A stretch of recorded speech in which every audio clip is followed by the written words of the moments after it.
my god! So lean forward. Oh my god! This is insane! Happy 420. Do you know what 420 is? 420? Yeah. No. You don't know what 420 stands for? No, I don't. Oh my god, chat. He doesn't know what 420 stands for. Wait, what does 420 stand for? Yeah, it stands for April 20th. Of course. That's what it stands for, yeah. Yeah. Exactly. You have to update me. Do you know what 69 stands for? Yeah. Okay.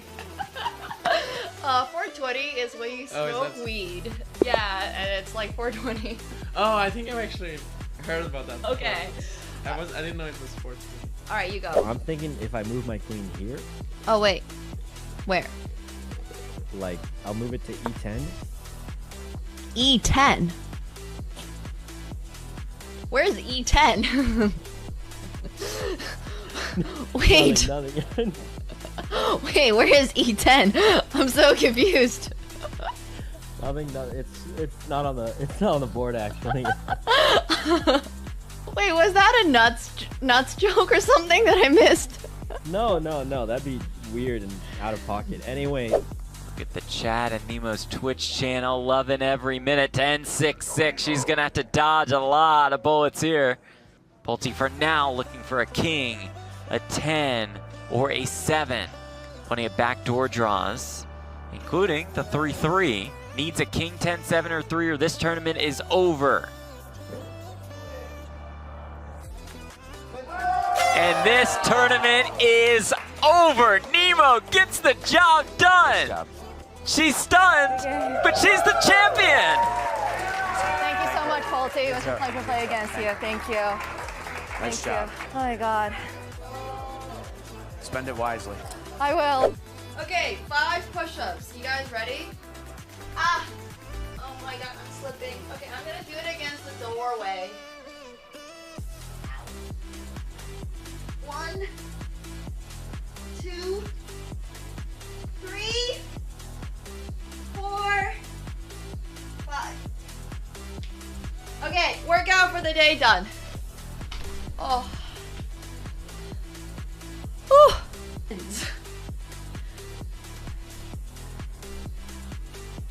Like, I truly don't understand. Like, where is this leg going? Okay, so I think it goes like this, right? And then you want to get into, like, this position. Like, I think that's what we're trying to... Ta-da! See? My little fist? It fits perfectly. Proof that I punched it.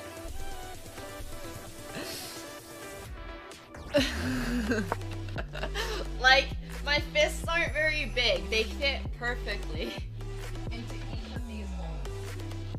And that's why my hand is, like, beyond bruised. They're quite bad.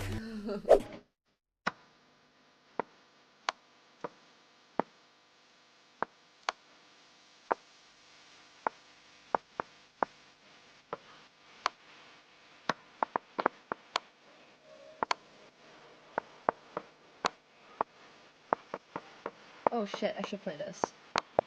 Fudge. Wait, I checkmated? Wow, I'm a genius! All planned! Oh, you know who this is. Your girlfriend? Bertosh's girlfriend? Wait, actually, I was fully joking.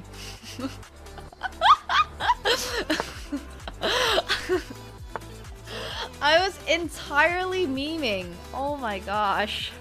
That's so funny. He's dating a chess player? Good for him, I guess. I don't know if that's a good for him in Polish culture. I don't know what chess players are like in Poland. If you have an ELO, I'm automatically not dating you, so tough luck, buddy. Only dating people who have no idea what the fuck chess is. Alright, okay. I'm scared, guys. Just a little bit. 3, 2, let's go, Nemo! 1. Oh my god! That was awesome! Yeah. That was so scary! You did it! Okay, thank you. It was fun for like a brief second. And you got those dragon scratch. Okay, thank you so much. What do you get when you jingle Santa's balls? Jingle balls, obviously. A white Christmas.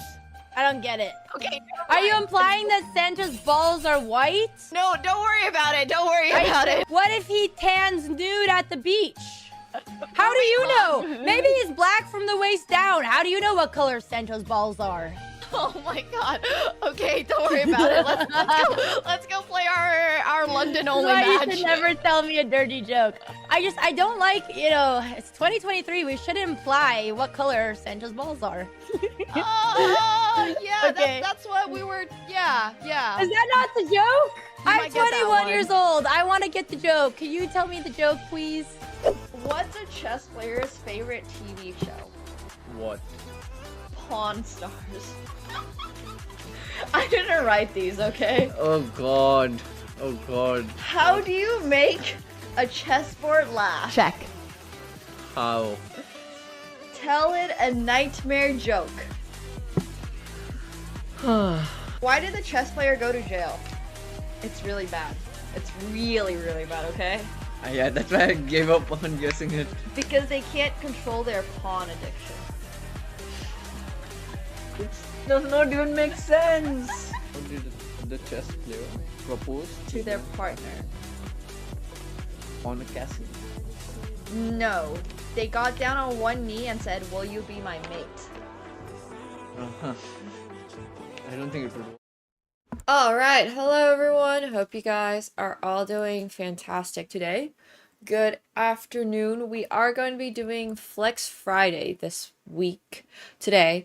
And then tomorrow I'm hoping to do an IRL stream, so that should be a lot of fun. But yeah, I hope you guys are having an awesome start of your weekend.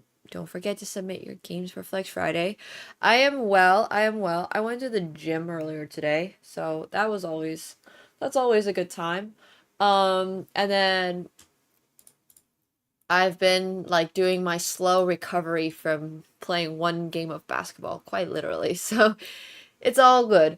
Hey, Black Assassin, thank you so much for the 9 months. I appreciate that. Thank you. Yeah, every single time I buy myself a new top and I look at it and I'm just like, wait, this is literally just all the other tops I have, but like with a little difference. And I'm just like, wait, So I've been trying to go out of my comfort zone when it comes to like clothes. Well, I'm always trying to go out of my comfort zone when it comes to clothing. But I swear, every time I look at my clothing, I'm like, wait, this looks suspiciously similar to the other one that I have and all the other ones that I have. So anyways, I did a little light shopping today, even though I'm still sort of not supposed to, but it's all good. It's fine.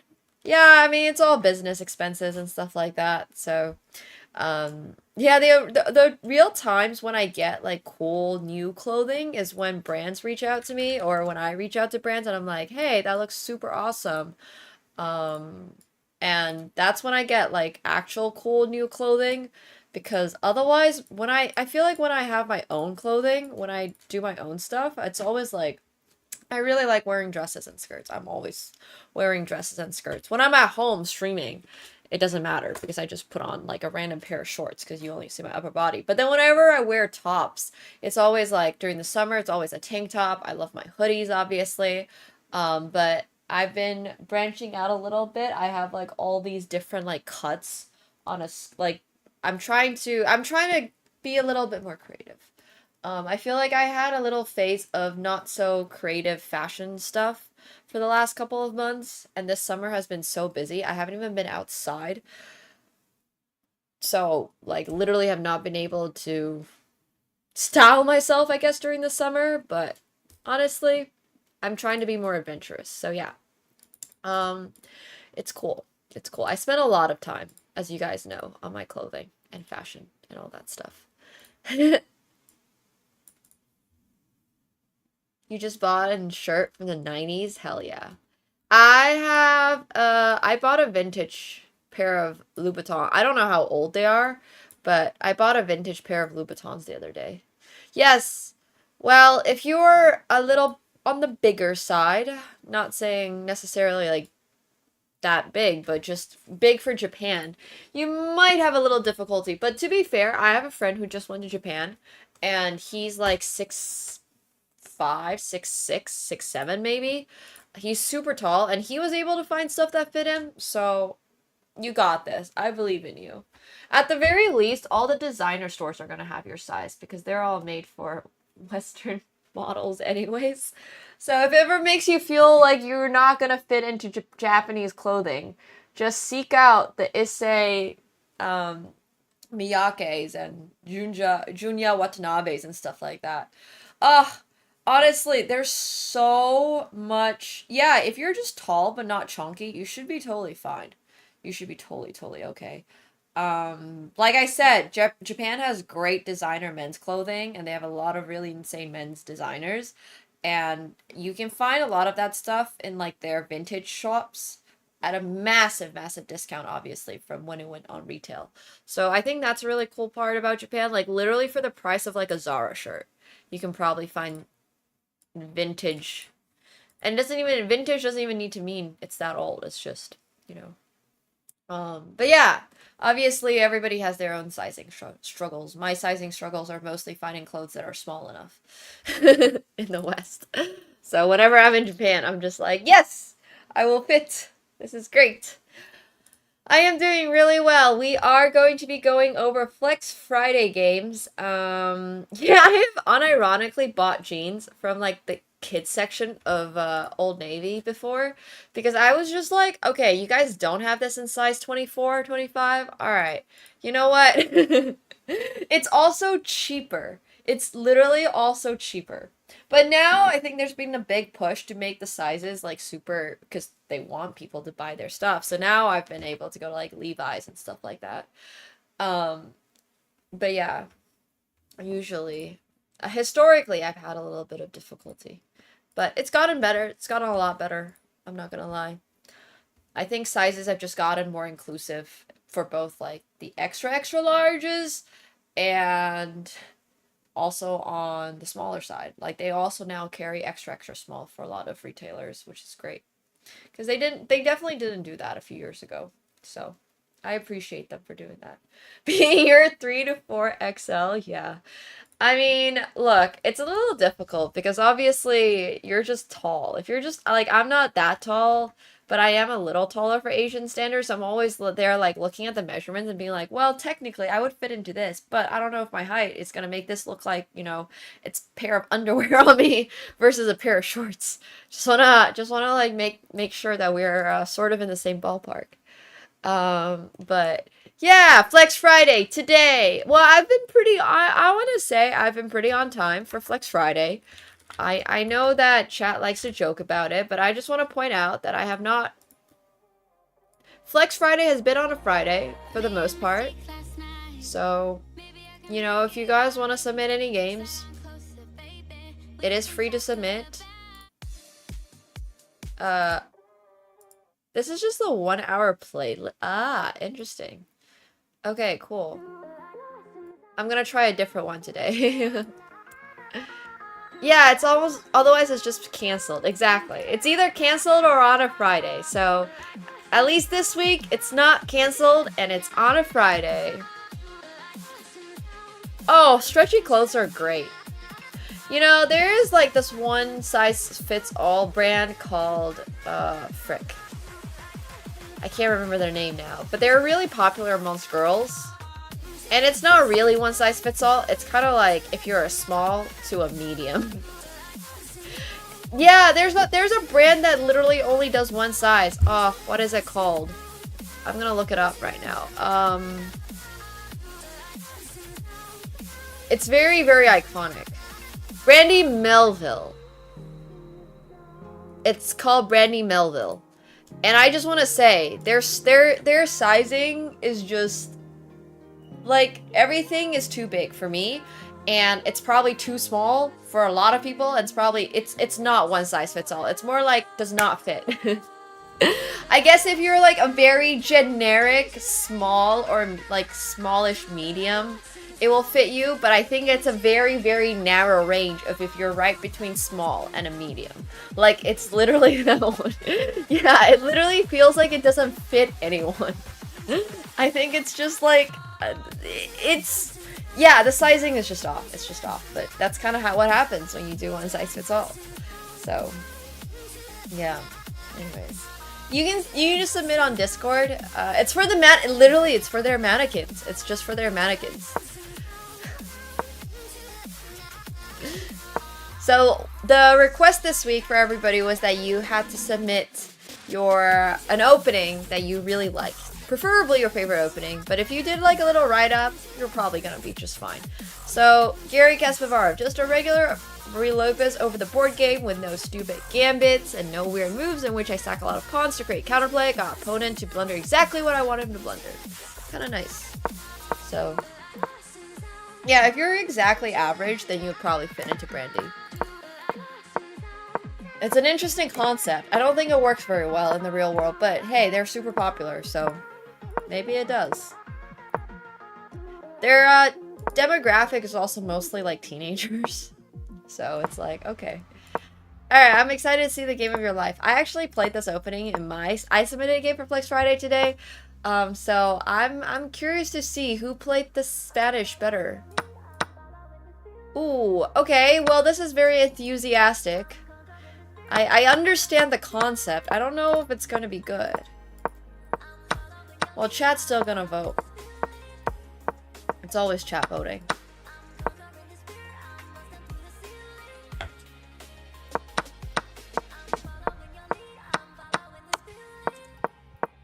Oh? Well, we're supposed to have guest judges, but I don't know if anybody who won the guest judge prize from the Streamathon actually wanted to be a guest judge, so.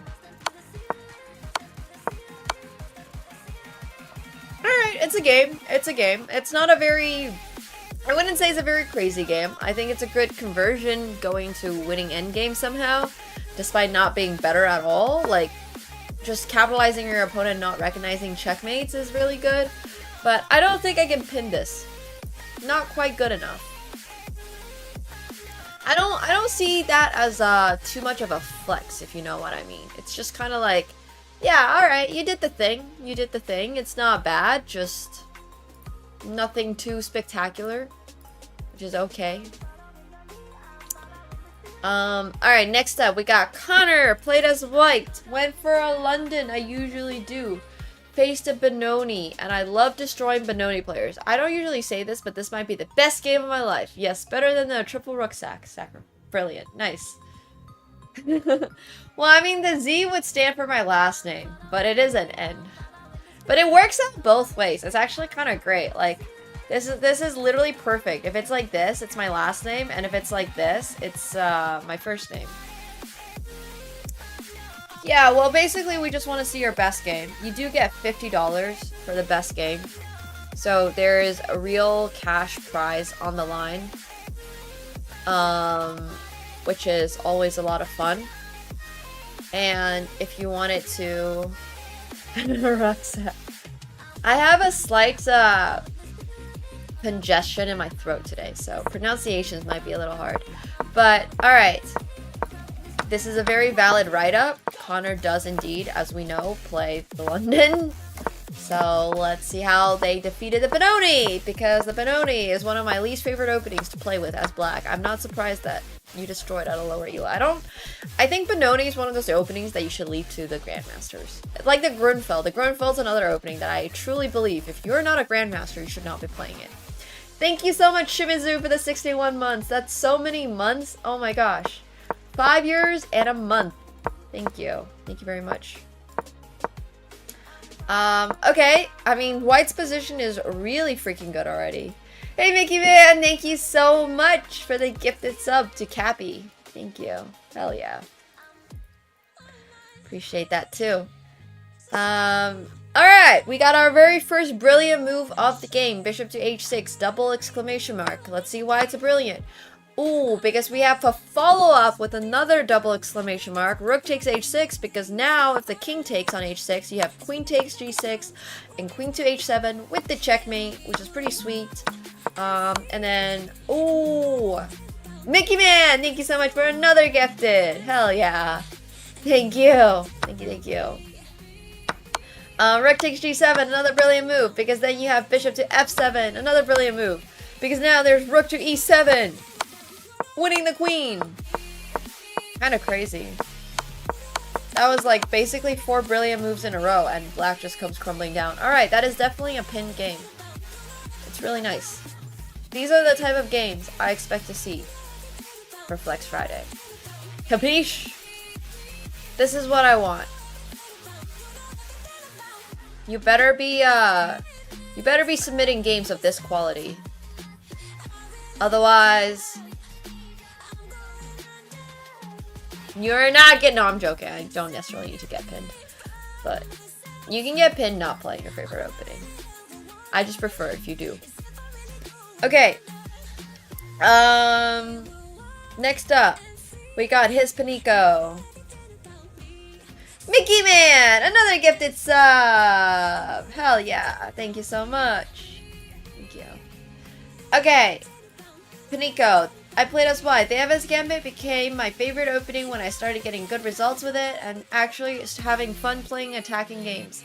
About the game, I thought knight d5 was a pretty cool move. Well, you can submit for fails. Fails win $25. If you're willing to receive half the prize pool, I mean, a quarter, wait. A third of the prize pool? If you're willing to receive a third of the total prize pool for Flex Friday, you can submit a game. Or the, Thank you so much, Vicky, for another gifted sub. I really appreciate that. Thank you. Hell yeah. Alright, so, about the game, I thought knight d5 was a pretty cool move. Let's see it. Ooh! I like this sacrifice.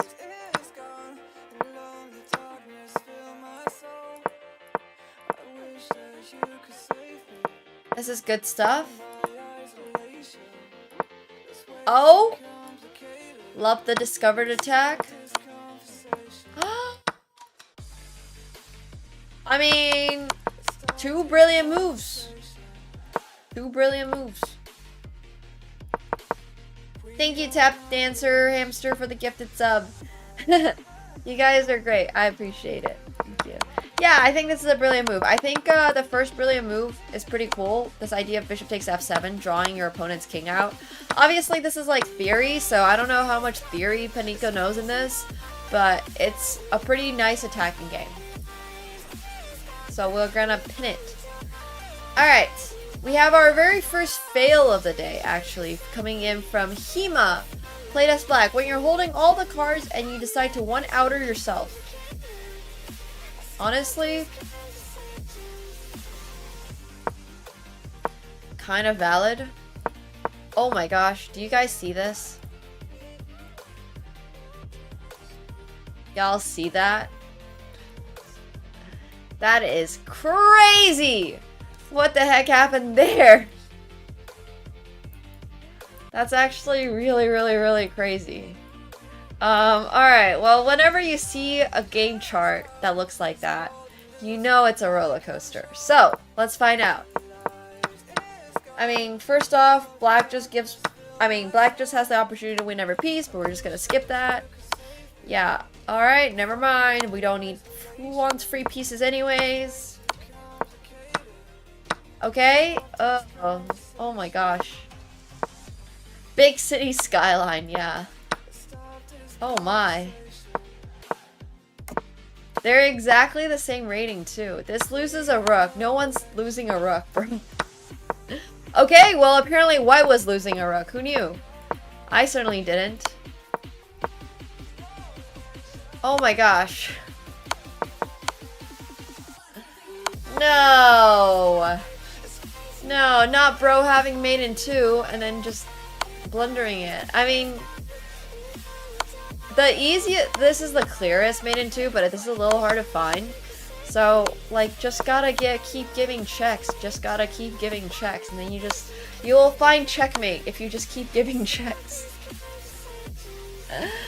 If you are always checking your opponent cannot check you back. And therefore, you shall probably win your game. Probably. Keyword is probably. The cat's always sleeping. It's what he does best. He's a cat. So, yeah, alright, well, there are counter checks, but if you're checking, it's pretty hard for your opponent to check you. I don't blame him. Sleep is literally life. I feel like I could use more sleep. But I could sleep as much as my cat.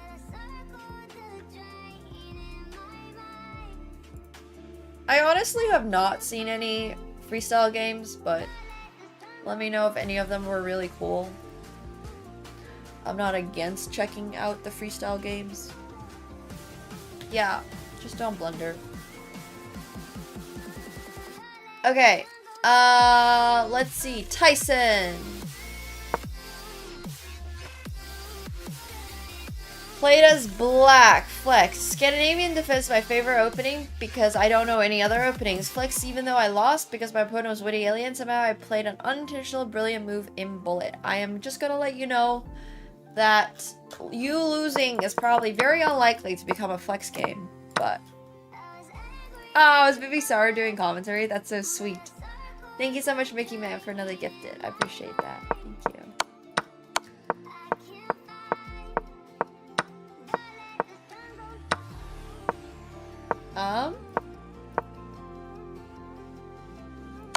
Well, yeah, I mean, otherwise you would have gotten checkmated.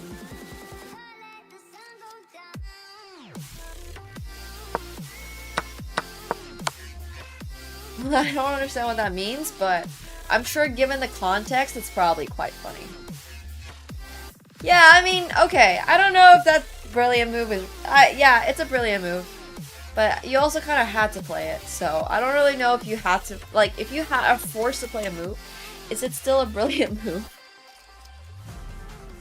No, like, actually, though. Like, if you're literally forced to play the move, does that still count? It's all good. It's all good. I respect the submission. Okay,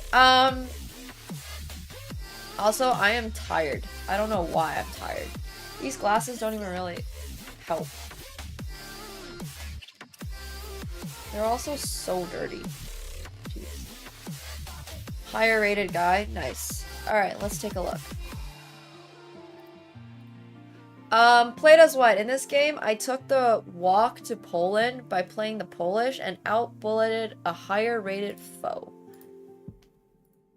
Sounds like we're going on a Dungeons and Dragons excursion more than we are playing chess, but that's cool. If you guys have been getting gifted subs, make sure you're thanking whoever's been gifting you, because they are making this stream go around. While the rest of you all just watch. No, I'm joking.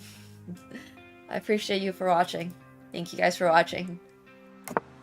Hey, Swiss Dang, thanks so much for the tier 1 as well. Hell yeah, welcome to the pool party. Thank you.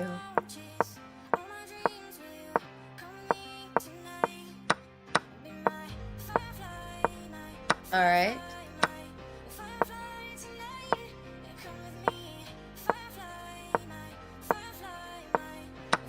Thank you, Tap Dancer, for another gifted. I appreciate that. Thank you.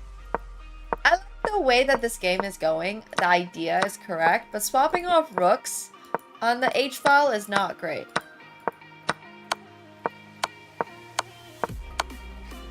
Yeah, I mean, it's a good game. Bro played really well.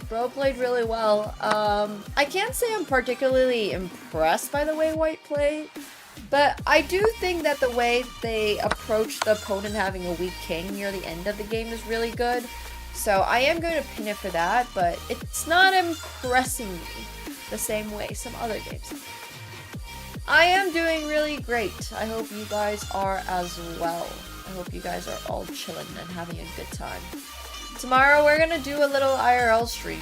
Hopefully. Keeping my fingers crossed. That weather is good and all, but... Alright, next up, we got Davidovich. I played as white. I like to play this opening because it is unusual and I hate theory. Oh, I haven't seen Davidovich in a while. Whoa! This is the Davidovich that hangs out in chat? How did they get to 2600? Wait, this is not the same Davidovich, right? This can't be the same Davidovich. Now I'm confused. Okay, no, I don't think it's the same Davidovich. We have another one. We have imposter Davidovich.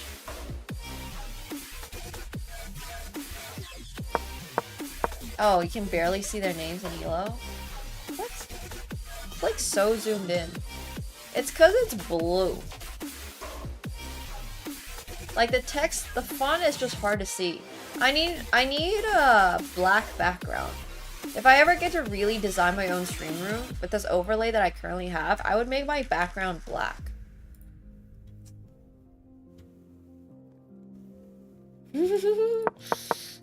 No, I don't think it's the same Davidovich. It can't be. It literally can't.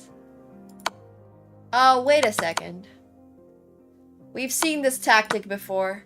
It's got a double question mark, but that's okay. Yeah, I mean, I could share a silhouette in the font, but this is an accurate emote for my life. I'm spiraling. It's like a great emote.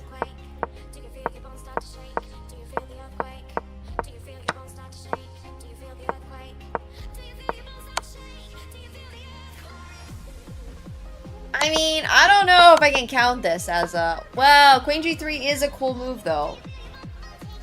And then we get to go with Queen takes G6. I kind of like it. Is it a flex? I guess it is, because I don't have other games.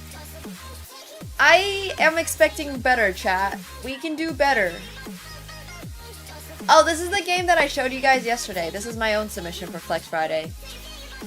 Haha, you guys are competing with me this week. So this was the game that I was playing literally off stream. The one game I've played this year so far off stream. Because I was filming a video that was untrust related. I just needed some computer motions. And this is the game that got me to my new highest bullet peak. I am now officially 2631 in bullet. Not that anybody asked. But no, this was literally just yesterday when I was like doing a casting video. And yeah, I didn't even realize that I was playing on my main account. So I don't know how that works. But I played my favorite opening, as you guys all know. The Spanish has been my key opening since I was 5, probably. This is the this is like a closed version of the line. The more popular line just goes something like 92 and blah blah blah, and like I don't even know what happens anymore, but something like this, and this is kind of what happens. So with D5 you are able to get more close position, and close positions are usually better for the side that wants to launch a pawn attack, a king side attack. Yeah. If that's what the accountant says. So I really like playing this opening because it sets up for a really slow attack, which I love. Apparently the engine did not like F4. Apparently this got a double question mark. But that's okay. So the way they would have won the pawn is probably G5 or something. But honestly, it's a bullet game. I would have just sacked. Computer probably would not have liked that, but it's a bullet game, so I don't care. My opponent does eventually blunder really badly, and I have this fork on D6. I miss it, but that's okay. I play knight takes H6, and then I get a very strong attack against the king. And that's why this game is on Flex Friday, because this is the game that got me to 2631. Well, the engine does not know anything when it comes to bullet. 1, 2, 3, 4. Alright, this is the 5th game to be pinned for Flex Friday. So, if anybody's game is better, some of these games are coming down off of our Flex wall.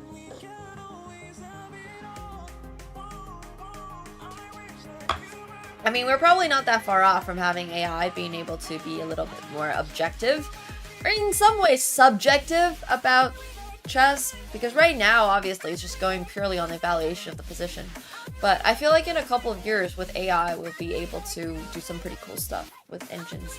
Hey, Jabba! Hello, hello. Yeah, if you guys want to submit games for Flex Friday, free to do so. Be our guest. It is on Discord. Next up, we got Kako. Kako has taken this write-up thing a little too seriously. So here we are. We're going to read it to you. Played as what? I play Grob and Borg, ironically, because of Chess 960. It's an attempt to always create unusual and chaotic positions for my opponent, without having to memorize dozens of openings and their variations. To achieve this, the strategy was to find openings that were 1. Unusual, 2. Unorthodox, 3. Inevitable. Due to these 3 factors, I create my own theory and variations, and since these openings are considered bad, few study them. This is how I compensate for the initial disadvantage of these openings. I take my opponents out of their comfort zone to increase their chances of making mistakes, and this has already helped me win games against much stronger opponents. Today's game is an example. Thank you very much for the write-up. We appreciate that, Kako. Sounds like you're submitting a project for your English prof. This was Kako. It doesn't even sound that ChatGPT, which is more impressive. I can't tell. If I had to grade this, yeah, it's a pretty good writing style, honestly. It's a very, like, to the point. It's great. Okay, so anyways, we know that Kako plays the Grob. I don't know if that was actually... Bro did not actually need to make a whole write-up on that. We've only seen them play the Grob. I don't think that was necessary, but we appreciate it nonetheless. Very formal, I like it, yeah. But I do really like this opening. I think it does throw your opponent very much off guard, and... You know, when the opponent goes for this pawn and the king is in the middle of the board, spicy things are going to happen. So here, it's looking like there was actually a mate in 5, which unfortunately I assume Kako must have missed because it's not that easy to find, but it is really cool. Hey, Jax Flat, thank you so much for the gifted sub. Appreciate that. Thank you. Thank you. So obviously when the opponent misses it, Kako does a really good job of finding another alternative checkmate, which I find really cool. And I did mention previously that Bozo Chess's game was being removed, so Kako's is going to take its place. One brilliant move. I actually don't know what the brilliant move was. Oh yeah, knight g5. Knight g5 is a great brilliant move. So this is called a decoy. No. I never know the difference. There's like 2 different tactics. They're called deflection and decoy. And they're like very similar themes, but it's based like, it's not...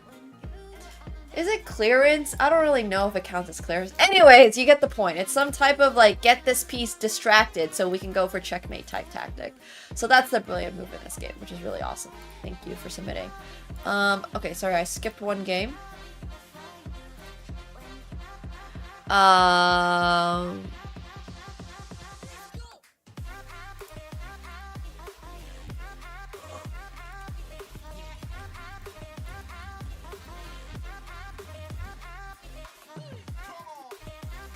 So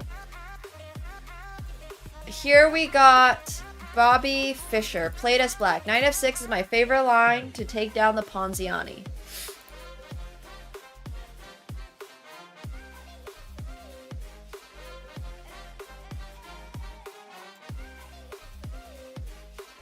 Played as black. Wait, I already forgot which game I pulled up.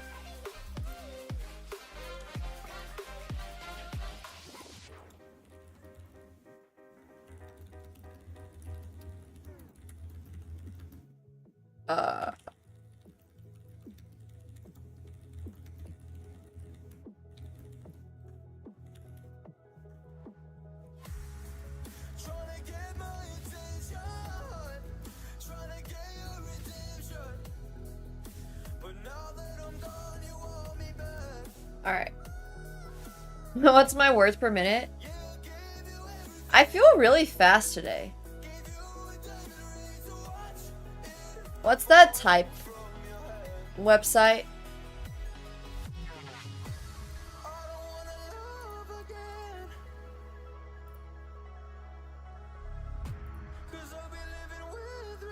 There's like a typing website. I can just do a really quick one. Oh, I've never used Monkey Type before.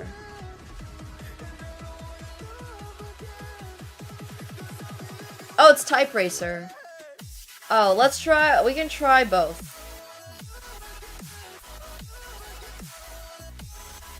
Whoa. How does this work? You just type? What? Wait, what is happening?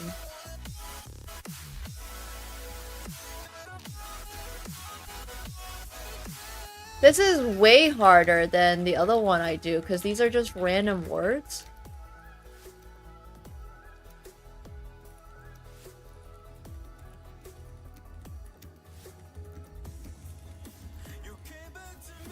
This is so,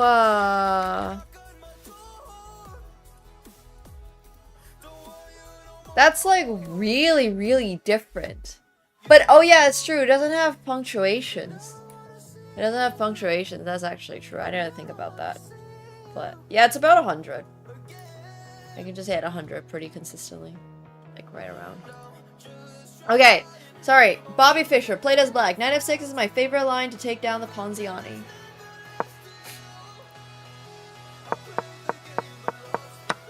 Something like that.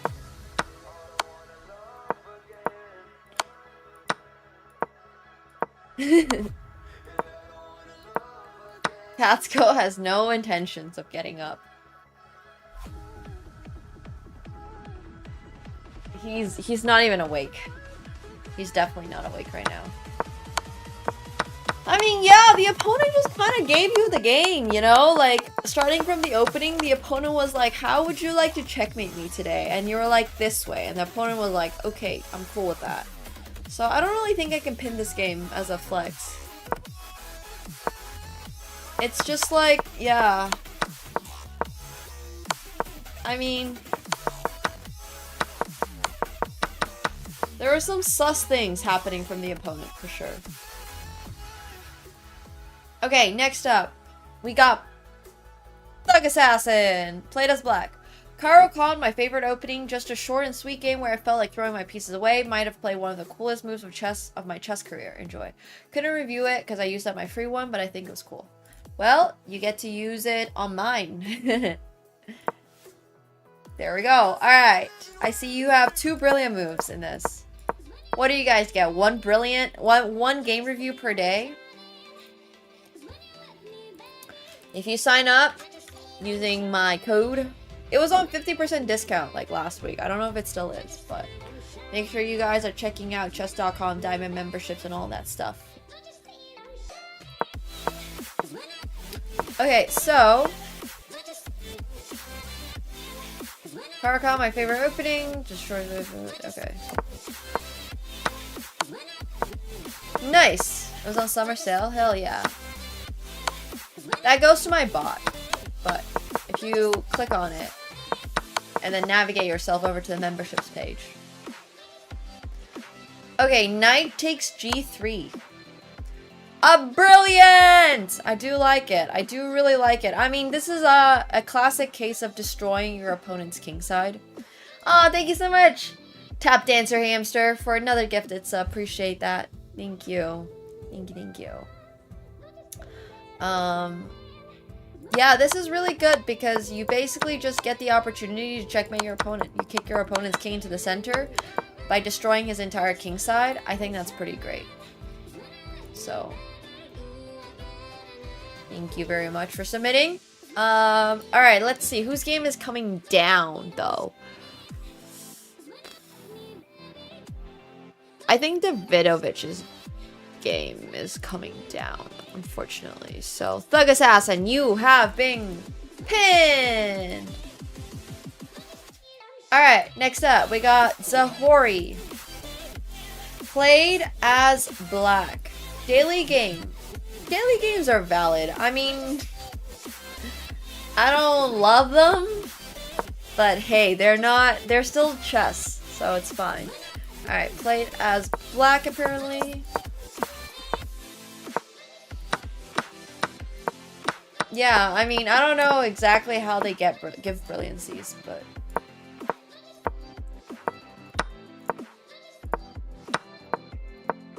Five days.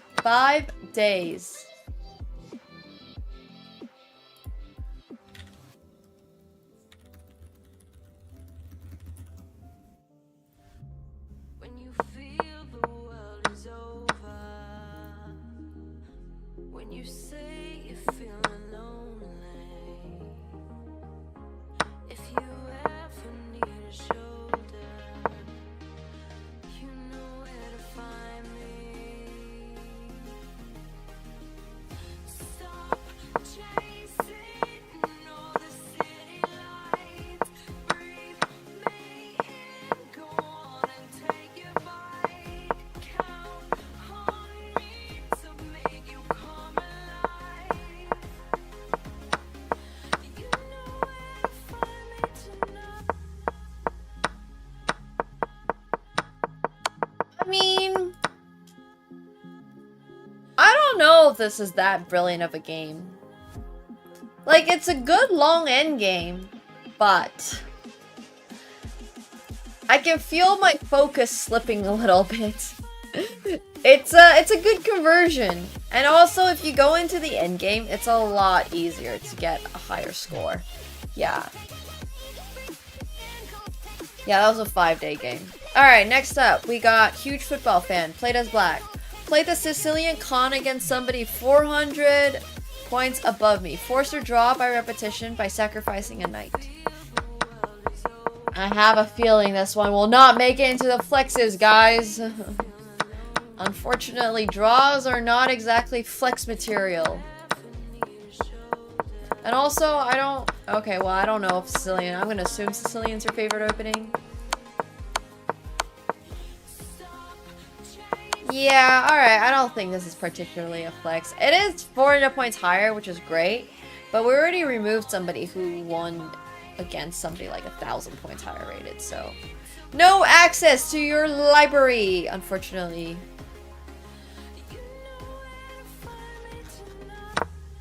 Alright. How about Sifter? Alright, I do hate openings and theory, but the King's Indian is one of those openings that I do play whenever I get the chance. If the stream wants some content, here it is. Just a decent game, and my first submission here. Cool. Draws are really tough to be a flex, honestly. Like, it sometimes could be, but it's tough. Hey, Beal!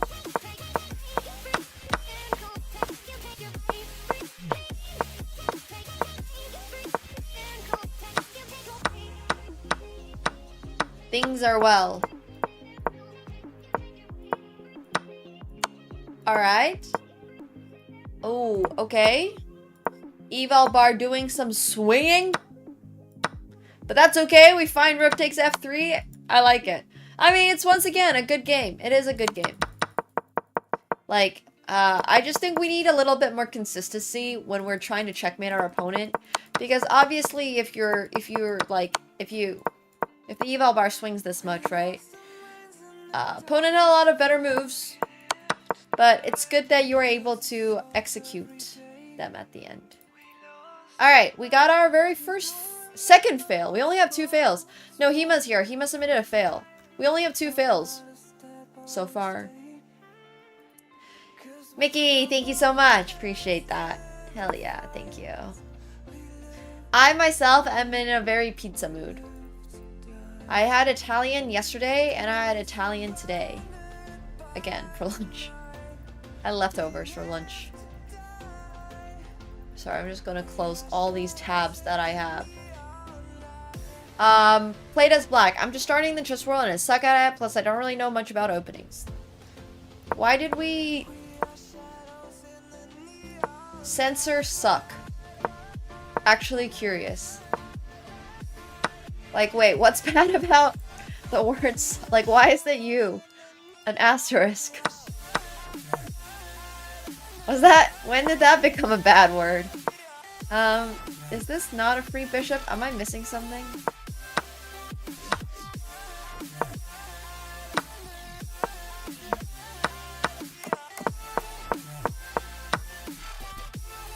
Alright.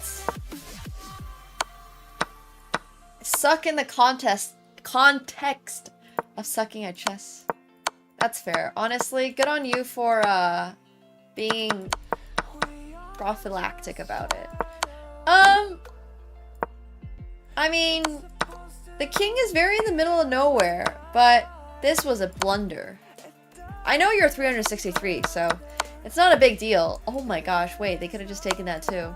How do we even checkmate? Oh, this is a fail. I forgot this is a fail. Alright, well, this definitely got pinned as a fail.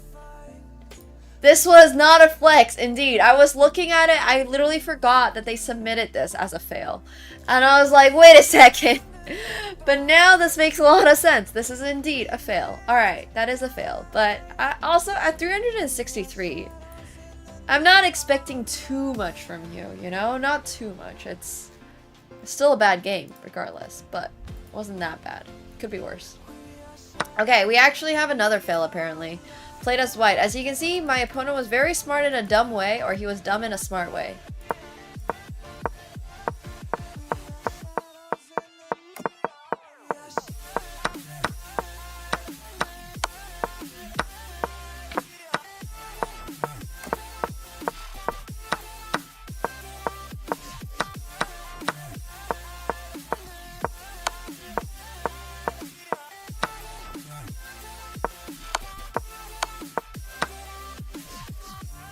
Alright.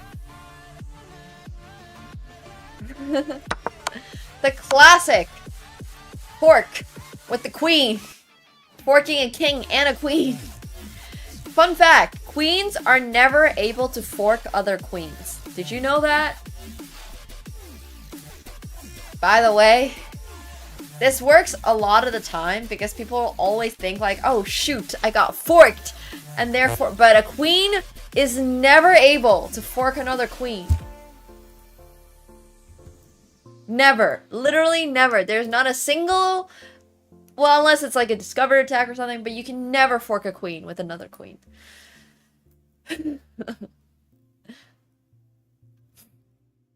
No, you can't on a diagonal either. You can just go take the queen. Even if it's on a diagonal, even if the queen's like here and the queen is like forking F5, you can still take it. A queen can never fork another queen. It just does not work. Alright, next time we got Mark. Played as white. My opponent decided to avoid my Mora and go for an Alapin. I love how dynamic Mora positions are, and I love the fact that it allows you to shine tactically. Even when the opponent declines, you keep the initiative, and I hope this game... Hey, thanks, Kevin. Alright. Thank you, Tap Dancer, for gifted sub. Appreciate that. Thank you. Alright, let's take a look.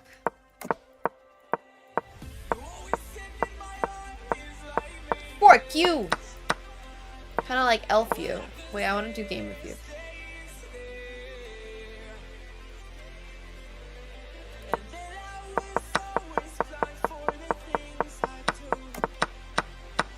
I mean, it is a Mora. I do like the Mora.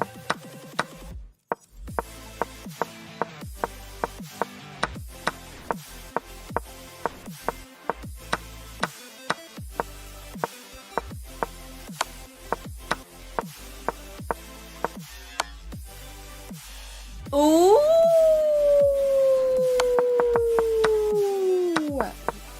This is a nice tactic. I honestly have not seen this tactic before. It's kind of cool.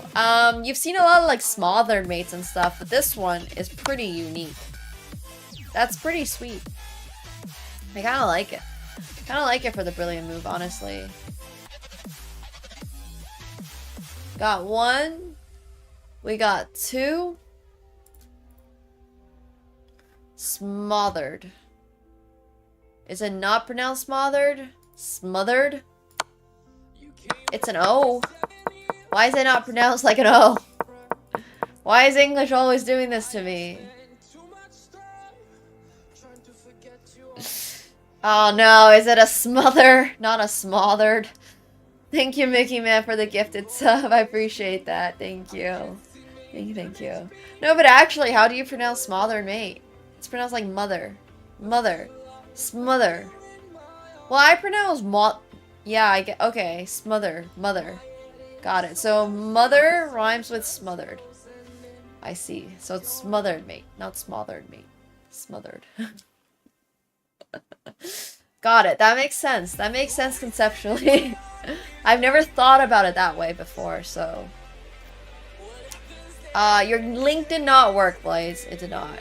I think I'm gonna remove my game. I kind of like this game more. I like this little tactic at the end here.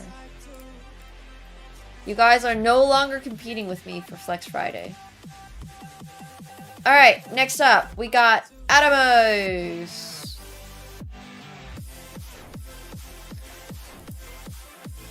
Played as white, no write-up.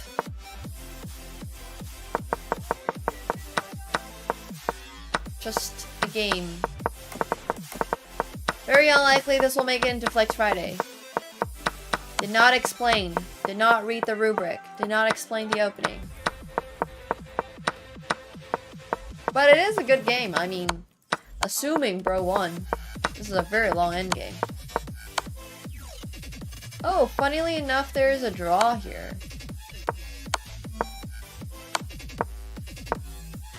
I guess no longer. So it's a stalemate. Because the king is trapped. This is a very characteristic, like, stalemate. I mean, it still exists, bro. All bro had to do was play this and it's still a stalemate. Oh. Oh, nice, Slipster. Hell yeah. Alright. Well, that is not a flex. If the opponent had managed to draw that game, that would have been really cool, but unfortunately.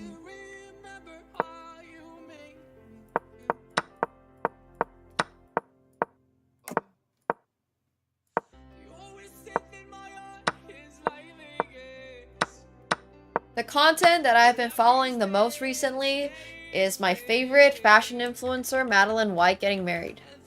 Please stop asking me about freestyle chess. That's the only content I've really been consuming this weekend. This has been my weekend. It has been crazy. I have been obsessed with every single look, every single wedding venue, every single like bridesmaid dress. Oh my gosh, this has been my week so far. I will get to freestyle at some point. No, I actually have not been watching all the new. I have actually. I was watching Annie Fuchsia a little earlier today. Is that how you pronounce her name? The redheaded girl from Sweden. She's awesome. But I was watching her actually because I was like, OSRS, who still plays this? And then I guess like there's a lot of people who are playing it again. What does Madeline think about freestyle chess? I can't tell you, but she has a lot of thoughts about Formula 1, which is another reason why I love her. Thank you so much, Slipster, for the 1069. I appreciate that. Thank you. Thank you. Appreciate it. There's so much stuff going on, but I have been trying to follow a little bit of freestyle. I saw this this clip of Magnus. Wait, let me show you. Magnus and his sister, I guess it was. That was crazy. I mean, I've never once thought about like what Magnus's sister looks like. But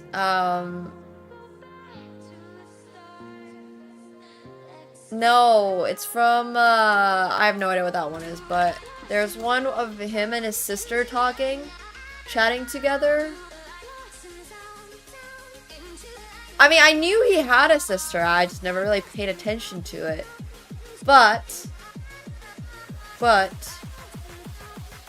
there was one of him and his sister, and it was really crazy. his sister was basically like literally a carbon copy of Magnus. Literally a carbon copy of Magnus. It was wild. It was wild stuff. I can't find it now, but yeah. I did not know that his sister ever came to his events. Now we know. Exactly.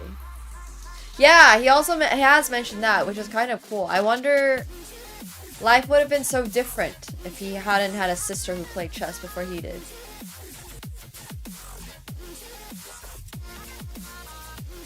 I have no clue what happened because I'm bad. This is my best game.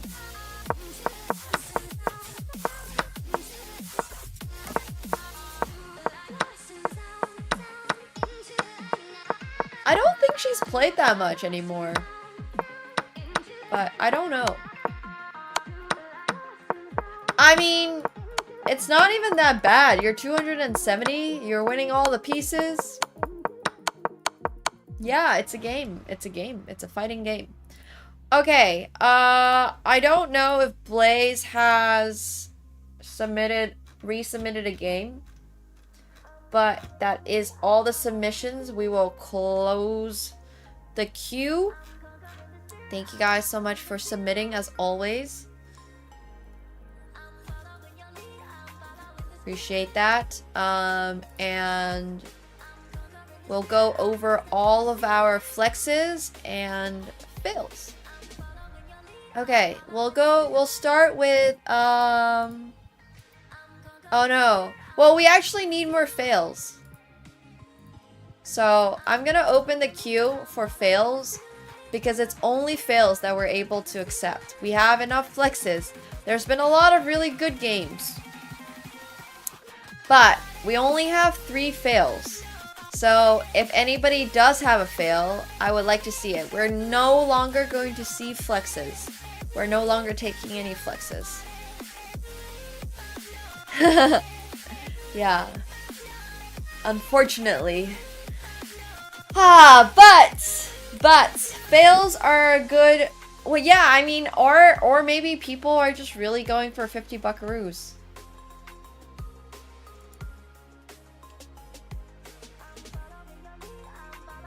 Maybe people just want 50 bucks this week.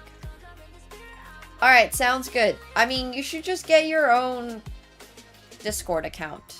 Because mods are not legally obligated to submit your game for Flex Friday. If they don't want to, they don't have to. So make your own Discord account and do it. And don't be... Yeah, but make sure you guys are submitting. And then we're not taking flexes. But yeah, we'll be playing poker a little bit later, so... Alright, I'll be right back.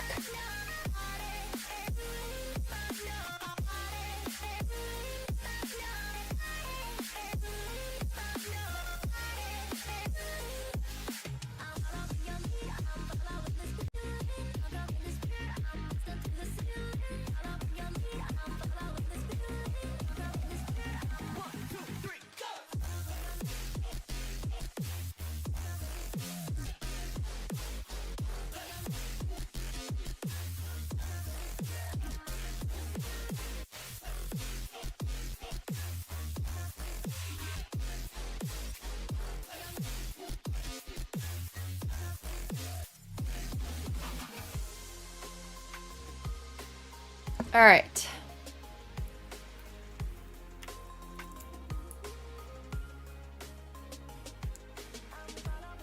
I don't see the fail submissions yet. So I'll give you guys a moment. But I do have a really, really cute little glass. Thank you to whoever got this off my Amazon wishlist. It's super adorable. And I know this glass looks like it's designed for really fancy tea, but what we're gonna do today instead is have a little beer.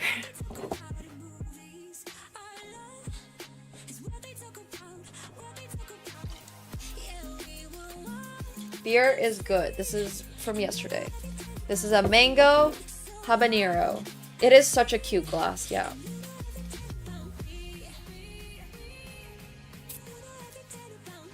Beer is basically wheat tea. T that you left out too long. I mean, that's basically like wine is just grape juice that you let rot. It's slightly spicy. Very slightly. If you really think about it. And vodka is really just rotten potatoes. So, and tequila is just yeah. Hey Ivan, thanks so much for the 3 months. I appreciate that. Thank you. Wait, is Boyshek submitting a game? Are we getting more fails? Because we only have 3 fails. I have space for 2 more fails. We got 2 more.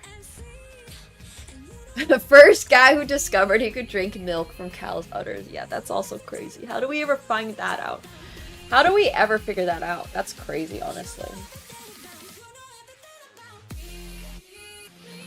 Moonshine is just fermented bleach is another hot take. It's 5.2. It's not that bad. Alright, well, I don't know if Kevin's submitting your game, so we'll start out with the fails first. I mean, flexes first. To give everybody time to submit fails. Okay, wait, do I even have 5 games? 1, 2, 3, 4. I removed one and then forgot to pin it. Great. Okay, wait. 1, 2, 3, 4. Oh. I guess mine is coming back in. I literally miscounted. Alright, we have exactly 5. Alright, nice. That's a little disturbing, Bido. That's a little disturbing. Okay. Fair enough, Kevin. Fair enough. Thanks for letting us know, Kevin. Alright. We'll start out with, in no particular order, Connor McChickens. Good thing we have 2 new mods as of this month, so surely somebody will be able to submit the game. Surely. Alright, next, this is Connor's game. Connor played a very good game, as he does when he submits a flex.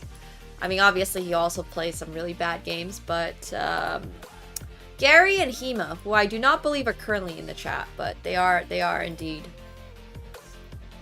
Oh, thank you so much, Mickey, for another gifted sub to Pillow. Thank you. Thank you.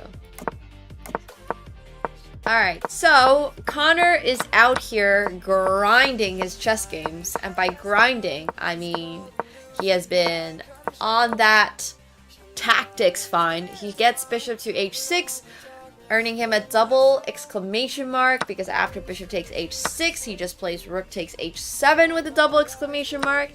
After king takes, there's checkmate here with queen takes g6 and queen h7, which is why his opponent doesn't take it. But he gets 2 pawns for the price of a bishop, which is pretty good. Pretty decent.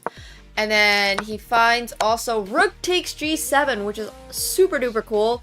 Because if the king takes, well, this game is not going to... actually, it's here, right? I'm not even sure. It's something like this. It's something like this. And then he wins this queen and yeah, all that.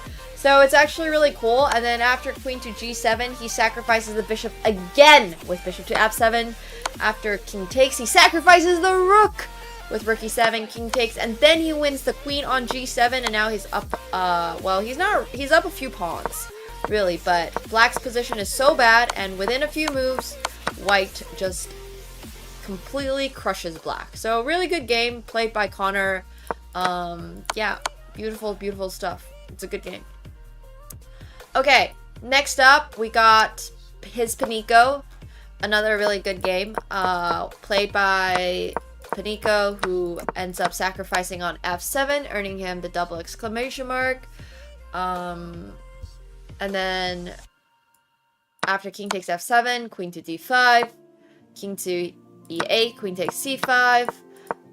He's got a pretty nice attack because his opponent's king is in the middle of the board. So then he finds this brilliant move with knight to d5, which is a discover attack, sacrificing the bishop on b2.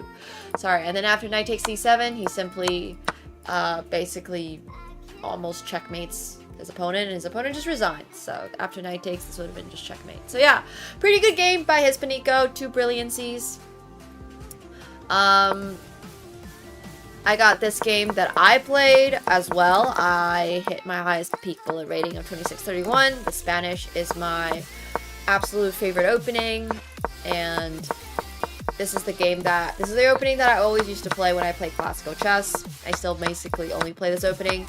My opponent honestly sacked the pawn incorrectly, but I really like the way that I set up this attack with my knights over here. This is a very, very classic Spanish sort of setup. As you guys know, the knights start out on g2 and b2. Sorry, g1 and b1, but in the Spanish, the knights kind of like move all around the board, and one of the classiest ways to do it is to like literally go... Yeah, you just look at the dance of the horses. Look at how much my horse moves around the board. Both of them, in fact. And this guy went back here and then came back and then is going over here. Yeah, there's just a lot of horsey movement in chess, in Spanish. And I really like that. So here I get knight takes h6. A big part of why you put your rook on this half open file, so you can take back with the rook.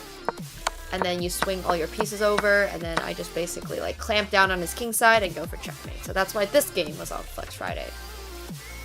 Okay, next up, we got this game by Pranav Murdy, who played the Karo Khan. He's mentioned that's his favorite opening. And Pranav also went for a really, really sweet attack. I actually believe that... Yeah, I mean... E4 is my favorite opening. If you don't play E4, what are you even doing in life? You know? So, knight takes G3 earns him the double exclamation mark, the very first one, because this is weakening his opponent's king side. So after rook takes H4, now this is another double exclamation mark, and after this, and this is checkmate.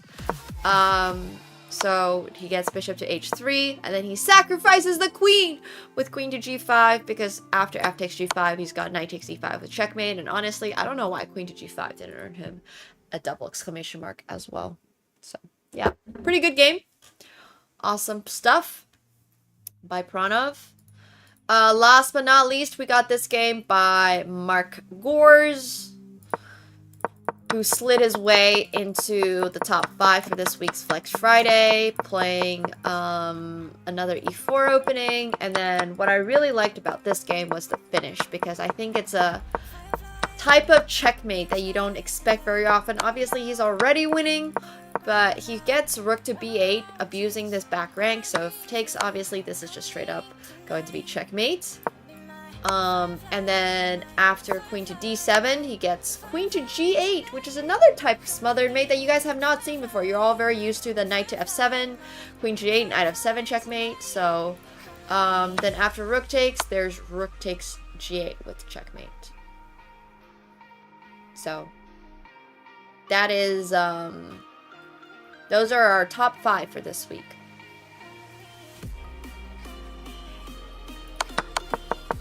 Knight e2 is also forced. Oh yeah, knight e2 is also forced, which is kind of cool, defending against checkmate. And also defending against queen f4. That's a good point too. Alright. Who deserves? Sorry, Furiously Fast and Elastric. We actually already closed the queue. We're only taking fails right now. Only taking fails. So this week's contestants are Connor McChicken, his Paniko, me, Pranav, or Mark. So make sure you guys are voting.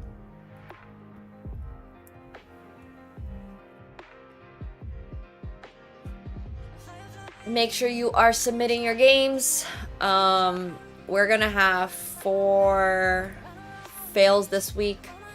If you're on YouTube, make sure you come over to Twitch to vote. That is where we are accepting all the votes. Coldplay made 4 singles in one night. What does that mean?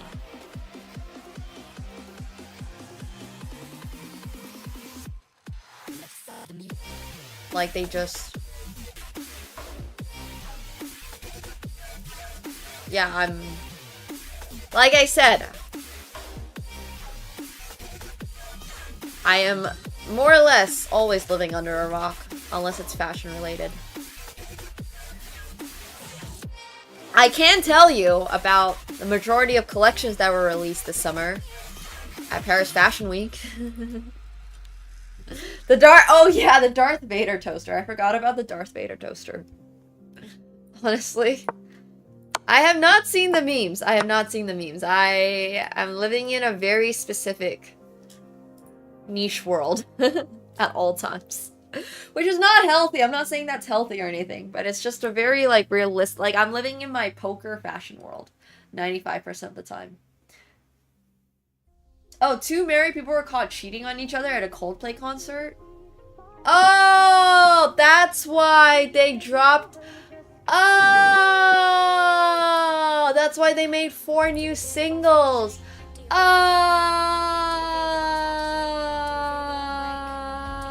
that's so funny. Wait, that's hilarious. On the Jumbotron. Where was this? One is a billionaire and the other is head of HR. Oh my gosh. Wait, that's really funny. That's actually really funny. She had to report herself to HR. Oh my gosh, that is a very clever joke. This is in Boston. I mean, hey, look. Hopefully, they're all just happier with HRBP next to them. Oh, that's kind of crazy. Good job to the camera guy. Do I need to watch this? Oh, the video's hilarious. Alright, somebody needs to send this. Like I said, I'm very much living under a rock. I don't scan any headlines unless it's on BBC or The Economist. I can tell you about this week's prospective stocks maybe, or like how Bitcoin is currently performing, or stuff like that. I think I'm very specifically either like world news. I know about the latest updates in like the Middle East and Ukraine and all that stuff, and I know about my fashion world, and then outside of that, I think that's my entire bandwidth. Yeah. Oh my gosh, that's going to be crazy. Yeah, there was like a high. Well, yeah. But yes, I do also own Bitcoin. As a poker player, how can I not? Which reminds me, Phenom. Good time to be checking out Phenom. I honestly find the kiss cam thing so funny because, yeah, I've talked about this before, but it is literally impossible in this day and age to be living, like, you have to assume that at all times you are being observed. Like, you have to live with that assumption in your life. I always live with that assumption in my life. No matter what. If I'm walking around, if I am at a concert, if I am at a tournament, I am always, like, so aware that this is what's up. I mean, I don't know. If you're the head CEO of a company, you should be pretty aware, yeah. Literally, there's always a camera on you. Always. I don't know. It's been my whole life. So... there's always a CCTV cam on you. Always. You're always under surveillance. Congratulations, Prana! On winning this week's Flex Friday. Honestly, I'm a little shook too. 20 votes is a lot of votes. But this was indeed a really nice queen sack. I mean, I like the queen sack, I like the rook sack, I like the knight sack, I liked all the sacks. But I do feel a little bit bad for Connor, who had 4 brilliancies in his game. If this was a direct brilliancy versus brilliancy, bit shocked. Yeah, I hear you. I'm a bit shocked. But chat has spoken. Maybe if we had Coppertist on the stream, who was supposed to be our guest judge, things would have been a little different. So Coppertist, that invitation to be on Flex Friday judging is still open. But congratulations, Connor. Sorry, congratulations, Thug Assassin. My apologies to Connor. And yeah, you know the drill. Let Kevin know. The PayPal, all that stuff. But thank you guys so much for submitting games for Flex Friday. We had some really sick games. If you were not able to get your game in this week, wait until 2 weeks and then you'll be able to submit again. So, used to heartbreak, sad. But don't forget, we still have fails to go over. Fails are even spicier. We only have 3, right? 1, 2. Whoa, we only have 3? 1, 2, and 3. Hema submitted a fail. I didn't pin it. Chat just does not fail. Okay, here we go. We have 4.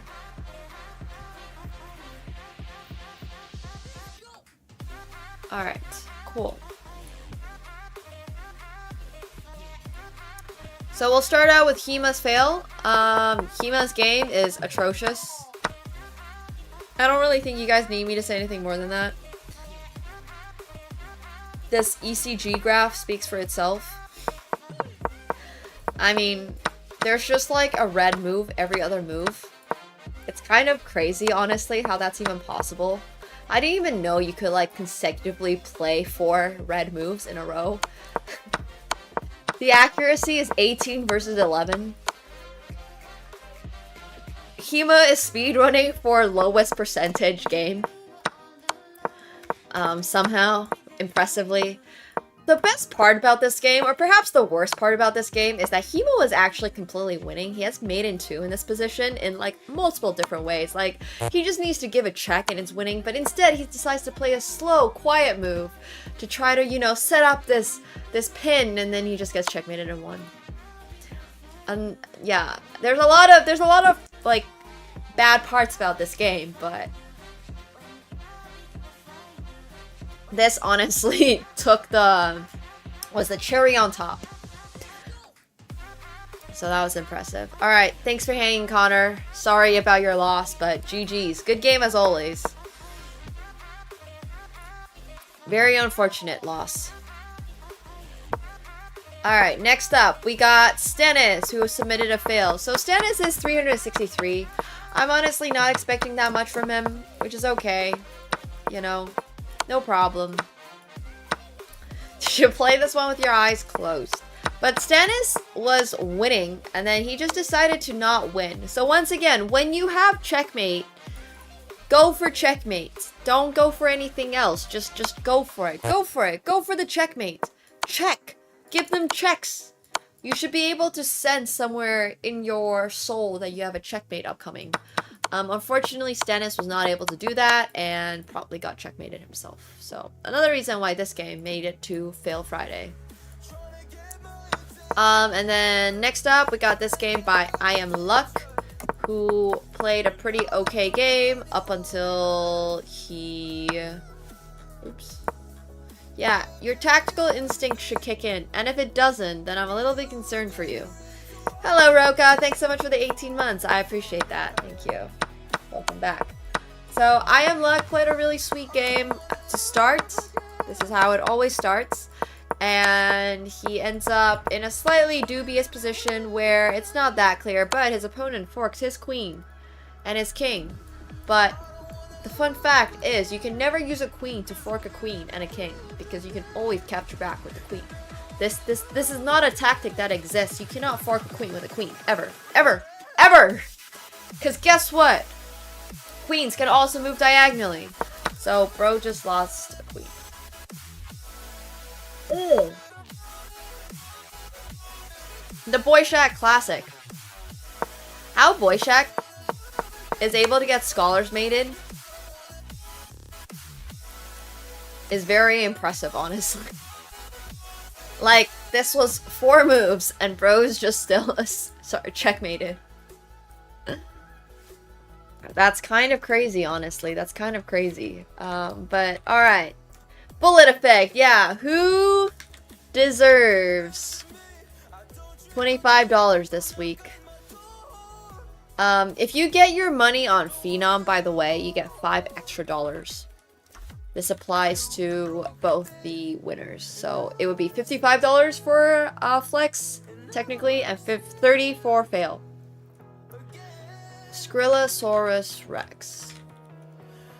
So, Thug, if you wanted to play any poker, or if you wanted to get it via crypto, if you get it on Phenom, you get $5 extra. Same for whoever might win this one. Submissions are closed for this week, but they will be open again in a week's time once we decide on whatever our next theme is going to be.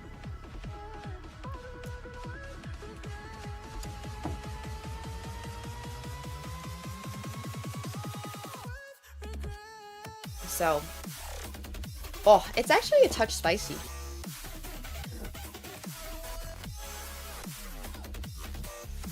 It is literally a little spicy. I kind of like it. It's a good type of spicy. Yeah, it's like a habanero sour. I should finish my coffee before I drink the rest of it.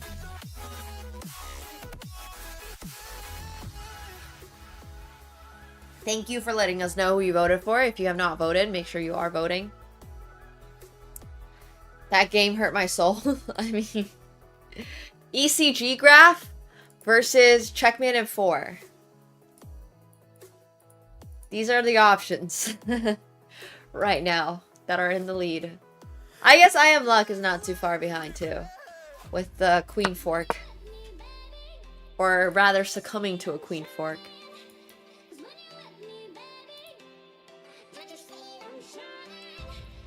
Scholars made in 1900? Yeah. Yeah.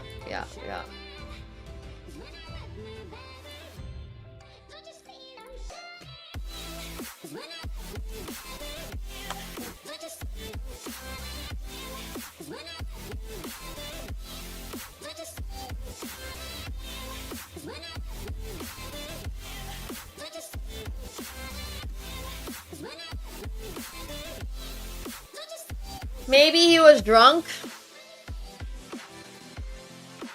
I unfortunately don't think he was. Thank you. I unfortunately will not be going to Poland this summer. Last summer was actually crazy. That was so much fun. But maybe one day. Maybe one day. This summer is a little busy. I've been a little bit swamped with projects. But in a very good way. Like in a very, very, very, very good way.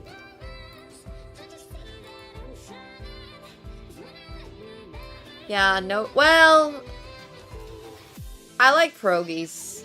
I have pierogies anyways, even if I'm not in Poland.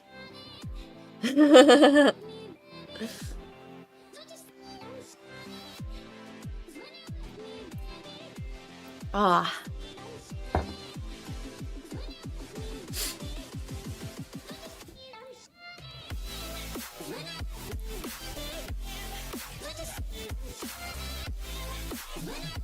I mean, of course, if I was in Poland, I'd be open to seeing people, but I think we sort of did last time. I know Krakow was a little different, but what's the summer fashion trend this year? As always, it's wearing white. Wimbledon just finished. So tennis wear was pretty in for a little bit. Socks, no socks with your sandals, preferably, but white. The color white's currently in. Baby blue is currently in. I think navy blue for men. I think like tennis green, like this very strong shade of green is currently in for men. Yeah. Cheating on your wife with HR is so funny. Oh my gosh. They're gonna be so unhappy. Like, I don't know. Sad days for them, I guess. Cutting edge of fashion is white and navy blue, like every other summer. Summer fashion is very generic, I would say. But, you know, this summer is all about flowers for girls. But I'm also speaking of this from a guy's perspective, because I don't think too many of you all here are gonna know about or care about what's currently trending for girls. Oh, I love strawberries and cream. It's so good. Literally, so good. Yeah, I have the most, like, fall clothing as well. Fall and spring. Because summer is not very long for me. He was the CEO. How does everybody know about this already? That's kind of crazy. Everybody knows about this already. I gotta watch this. How do I watch this? Is it just on YouTube? I don't know if watermelon colors is currently popular. Okay, but like, how do people find viral stuff? The only thing that goes viral, like, I don't know. How, like, seriously, Daily Doze? Man. Worst way to get caught cheating. Okay. I don't know how it shows up. I feel like I never see viral content. I just have such niche content, I guess. Like, my viral content is Madeline White's wedding. People went to a Coldplay concert and looked a little guilty. Wait. Hello everyone, this is your daily dose of internet. These people went to a Coldplay concert and looked a little guilty. He just...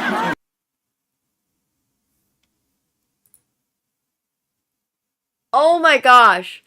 Wait, bro just physically ducked down? That was his best idea?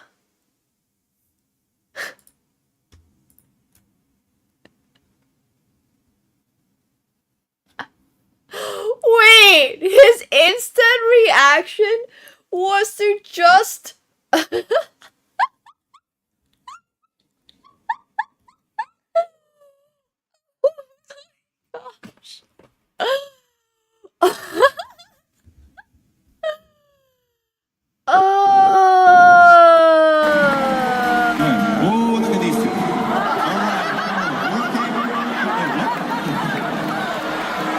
girl next to them. Oh no, not Coldplay called not. I don't even know what his name is, but not the Coldplay guy calling it out too. Hello everyone, this is your daily dose of internet. These people went to a Coldplay concert and looked a little guilty. Oh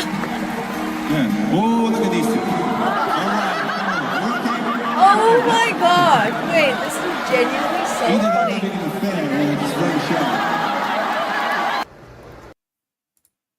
That's so funny. Like, that's great. Yeah, he literally hid. He literally ducked down. He literally physically, like, hid. Oh, man. Chris Martin apologized too. Oh.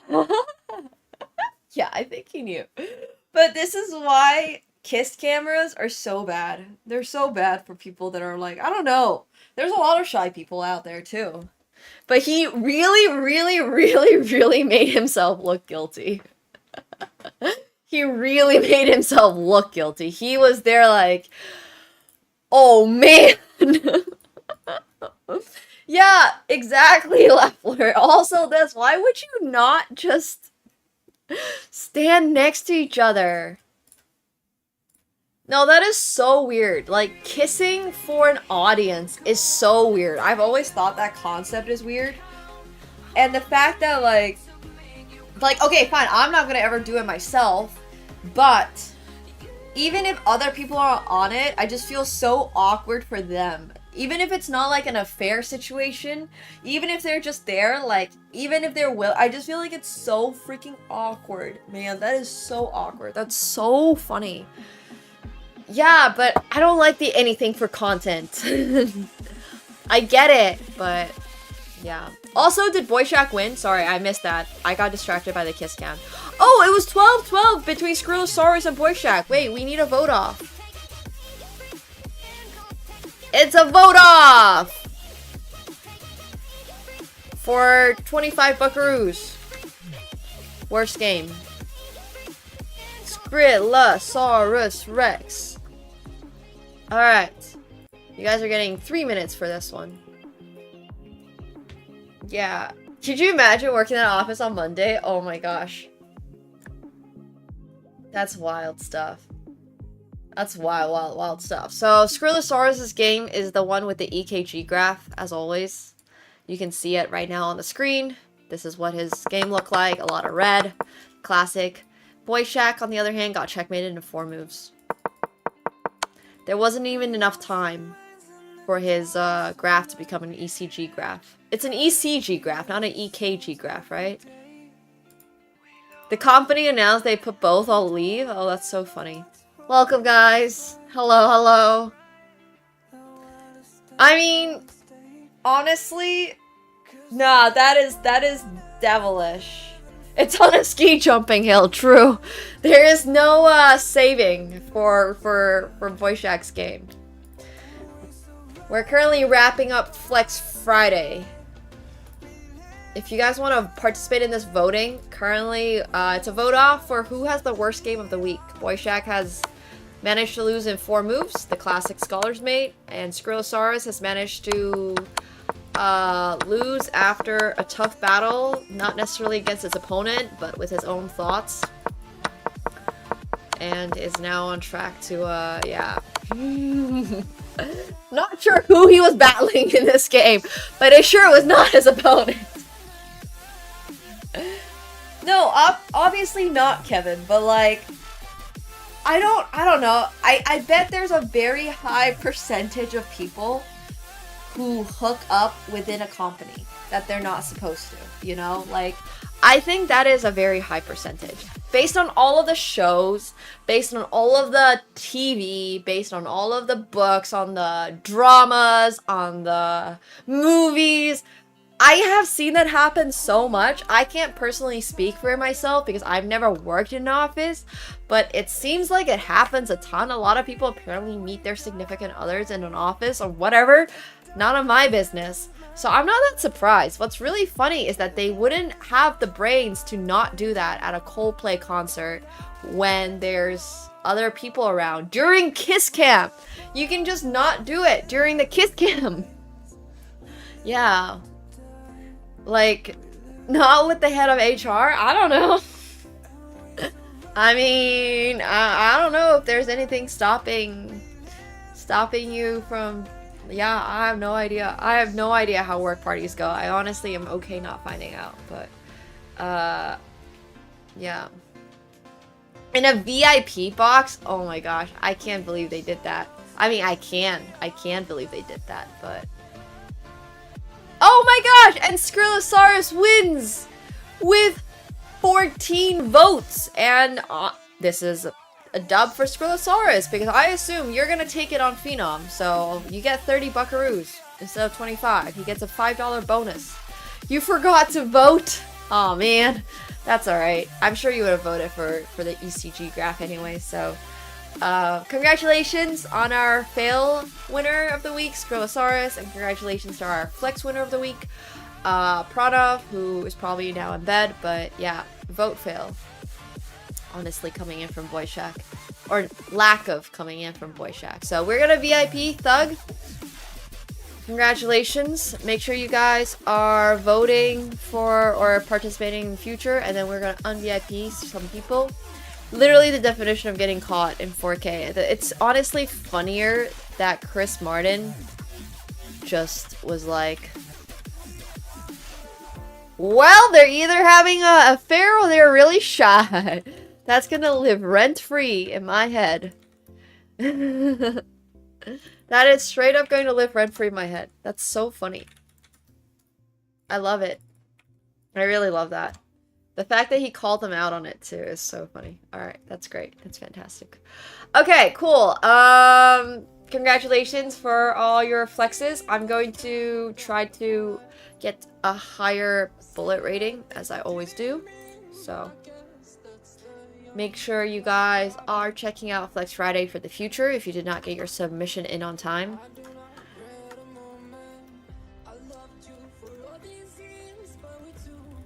I love that owl painting too. It's so good. It's so good. Yeah. Oh my gosh. I mean, you guys said that guy's a CEO, so he's probably gonna be fine. I mean, his life is probably slightly ruined, but it's fine. Really, he has money. It's fine. I just be like, oh, I don't know if he's ever gonna get a date again, or maybe he is gonna get a date again. Who knows? I don't think he has to resign his job. He probably has like an ownership stake in his company. Probably signed a prenup. I don't even think it's gonna be that bad for him. Like, I'm sure the divorce settlement is not gonna even be that bad. He probably has a, yeah. Even if his wife gets half the money, he's still gonna be worth $600 million. His wife's lawyer, though, is having a great week. No, I did not, Octo. Can I see it?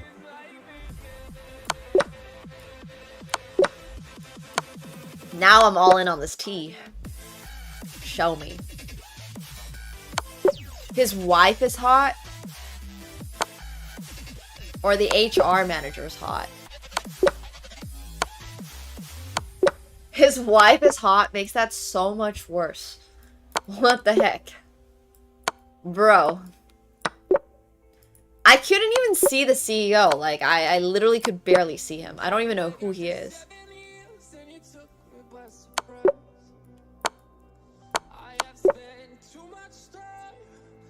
Sometimes it's not about how attracted you are to someone. Sometimes people just do stupid shit. I barely saw him. Like, he was there for, I mean, he was there for sure. And then he just... I have no idea who he is.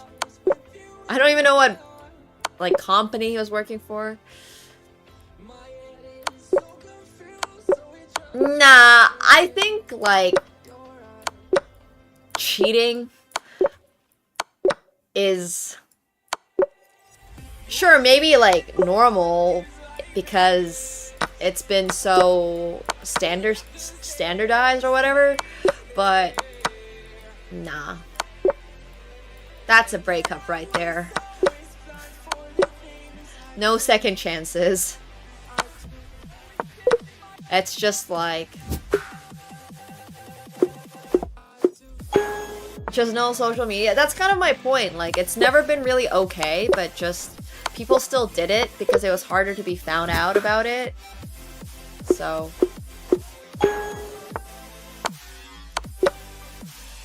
yeah. Or just have an open relationship. You know, open relationships exist. Polyamorous relationships exist. You can just have a conversation about it. Some people are pretty open to not necessarily just being with the same person for the rest of their life, even if they are in a marriage. Like, it's totally fine. I don't care. Just talk about it. You know, just explain. Like, hey... really none of our business, but I think like the cheating part is the bad part. You have a favorite in the revolving door? Is that how that works? We haven't all lived in California. I guess that's true. It's kind of funny. I disagree. I don't think love has gotta stay between two people. And one of the reasons I say this is because as somebody who did not really grow up, like, super believing in God, the amount of people that have, like, God is everything, or like I love Jesus stuff, and then also at the same time they're dating someone, it's just kind of strange to me. Like, I get it, but also at the same time, I don't really get it.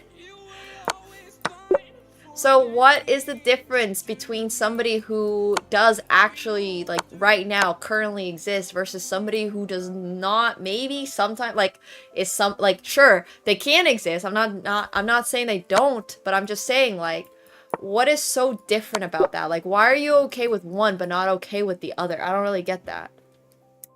Right, like, that's kind of my point. Like, I think you don't even need to love somebody to be with them. There's, like, all sorts of relationships out there that are not necessarily built on, like, being with somebody for the rest of your life, you know? You can just be with someone for now and be like, okay, well, you know, we're gonna date for this long. What I don't think is okay is going like, you know, I like you right now, but you're just a fling, and you not telling them that. That's what I have an issue with.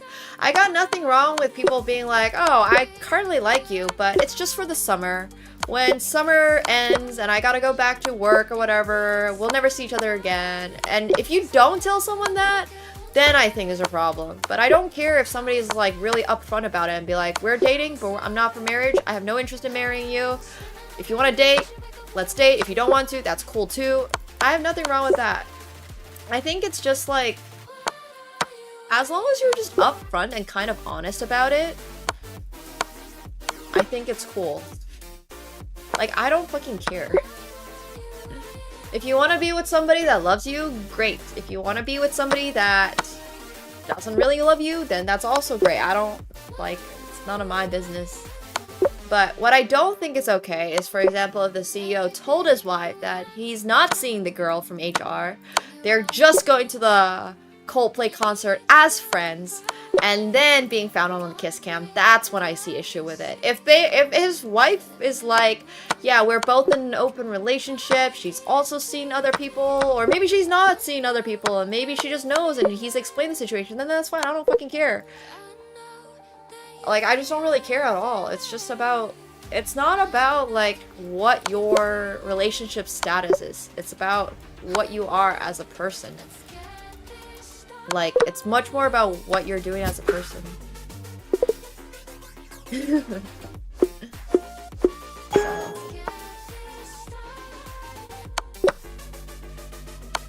Who knows why they're married in the first place? Maybe they really did love each other at some point and they wanted to get married. Maybe she wanted a Vogue wedding. Maybe he wanted a Star Wars themed wedding in Lake Como. I don't know. None of my business. I don't fucking care. Maybe it was for tax purposes. Maybe she needed a visa to the US. It's like seriously none of our business. It's just about boundaries. For me, it's just definitely about boundaries. It's like, and if love dwindles, then talk about it. And if you're married, but you guys have kids and you don't want to like do this whole parenting thing, maybe you co-live, maybe she has her own fancy apartment in downtown New York that she goes to 5 times a week. Like, who knows? The world is like, it's so flexible, man. It's so flexible. Star Wars themed wedding that gets into Vogue. That's my 2 options for a wedding. A Vogue wedding or a Star Wars wedding. That's my ask. So yeah. But what is obviously like true about the video is that he was trying to hide. That we can all agree on, right? So that's why I'm saying I think it's unlikely that his wife knew about it, because he was actively trying to hide. If his wife knew about it, he would just be like, oh yeah, and then probably have to explain a little bit and be like, yeah, well, you know, this was one of the girls I've been seeing, blah blah blah, I'm sorry I didn't tell you about it. But he was actually actively trying to hide. Yeah. Like, that part is funny. Like, him knowing he messed up is way funnier. I don't give it, like, I swear, I do not care. It's just about how you treat your partner that matters. Like, there's a lot of really interesting relationships in the world because we are all interesting people, and there's so many different types of people, and there's so many different types of relationships, and there's so many different types of personalities, and not everybody is all into the same thing, and that's totally fine. It's not our business, nor should it be. But him trying to hide it. Hilarious. That was hilarious. It almost looked like an SNL skit. Yeah. Yeah, the whole ducking down thing was just so funny. The whole way they did it, like, he did it in slow motion. Oh, man. Yes, exactly. I'm just saying, like, whatever agreement you make, just be honest to the other parties involved. Exactly.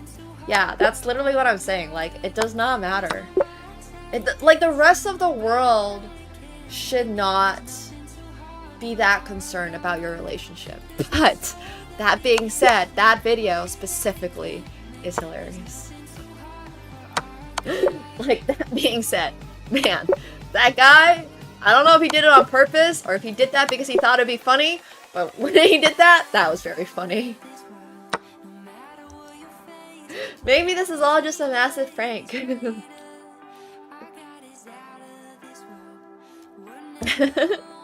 Who knows? Honestly, who knows? Whatever it is. It was funny.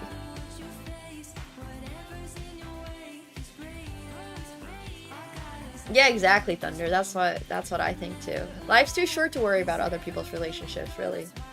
Funny, though. But life's too short.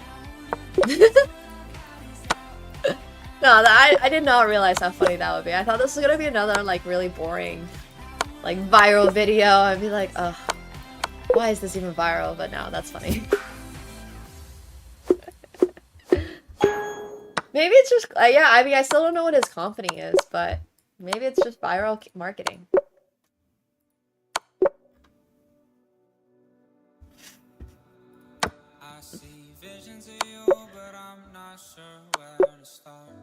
What if he was in an open relationship and told his wife he didn't like Coldplay? Now that would be funny. What if actually this whole time he's been telling his wife he doesn't like Coldplay so that he can go to because his wife keeps wanting to go to Coldplay and he's been dodging Coldplay for this long, and it's finally been like, all right, Coldplay's in town. Do you want to go, babe? And he's like, nah, I don't. I really don't like them. And then plot twist. Now his wife is just gonna be like blasting Coldplay at home. Oh man, that would be really funny. Who knows though? Like literally, who knows?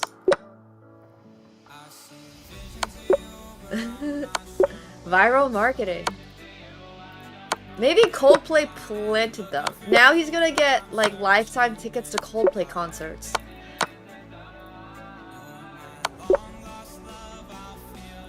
Yeah. A real wizard was at home with a personal trainer the whole time, same time.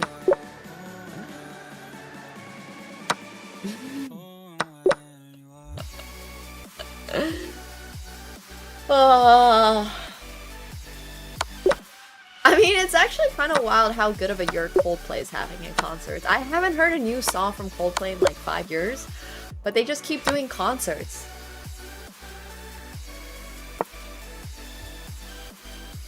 Oh, both people in that video are married? Hilarious. This year, this concert is literally the most amount of singles they've ever released. I mean, Viva La Vida was so iconic. I don't think you can beat Viva La Vida. I haven't heard anything by Coldplay that beats Viva La Vida. Yeah, I understand that, but also if you just keep doing concerts, but you have no new music, who's gonna keep coming to your concerts? Nah, Viva La Vida. It's Viva La Vida for me. Really? But like, you can only go once, right? Like, you listen to the song list once, and then you're like, okay, I've seen this. You don't go again. No, I don't. I have no idea on culture. I don't understand concerts very well. I talked about this before, but I just don't think they're like... I can understand going to festivals. I can understand going to like Coachella or Tomorrowland, but why would you listen to a band perform the same songs over and over and over again? I've been to my one little Kendrick Lamar concert that had 200 people in it. You've been to 3 Coldplay, but I'm genuinely asking, at what point couldn't you just watch the footage on your phone? I just don't think I really understand. Yeah, I guess some people really like live events. That's kind of cool. It's cool that you guys like live events. That's great. Healthy.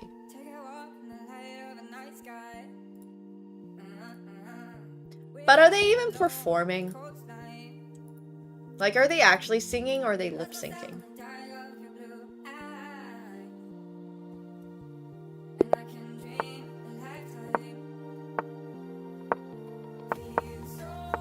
Well, I live stream, but I would say that I try to have variety in the live streams. I don't know about your events, that's true. I guess, yeah. Alright, I believe you.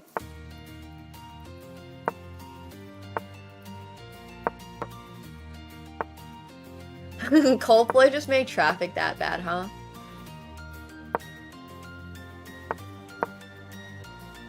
I can understand supporting the artist 100%. Yes, absolutely. That I 100% agree with. But also some of these concerts and bands have like thousands of dollars in resale for tickets. So obviously that must be like, because you actually do want to go. Oh, I forgot I'm playing on the wrong account. Oh no.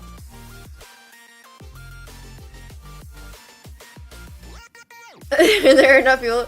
Well, I think Coldplay is good. I think Coldplay is fine. I like Coldplay. Yeah, I'll buy an album to support. I accidentally dropped 9 points on that one. Now I'm no longer 26-31, but I believe you, Bob. I believe you.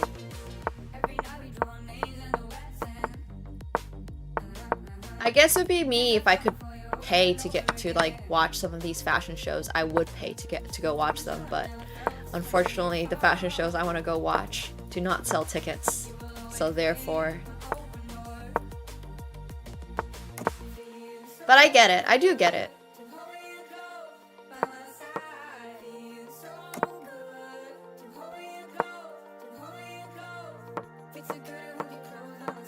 You are literally not able to pay to go. If you wanted to go to Louis Vuitton, like menswear fall 2025, 2026 now, I guess, you can't pay. You just can't. It's invite only. All the fashion shows that I'm most interested in visiting are all invite only. Like Louis Vuitton, or Schiaparelli, or Gucci, Prada, Miu Miu.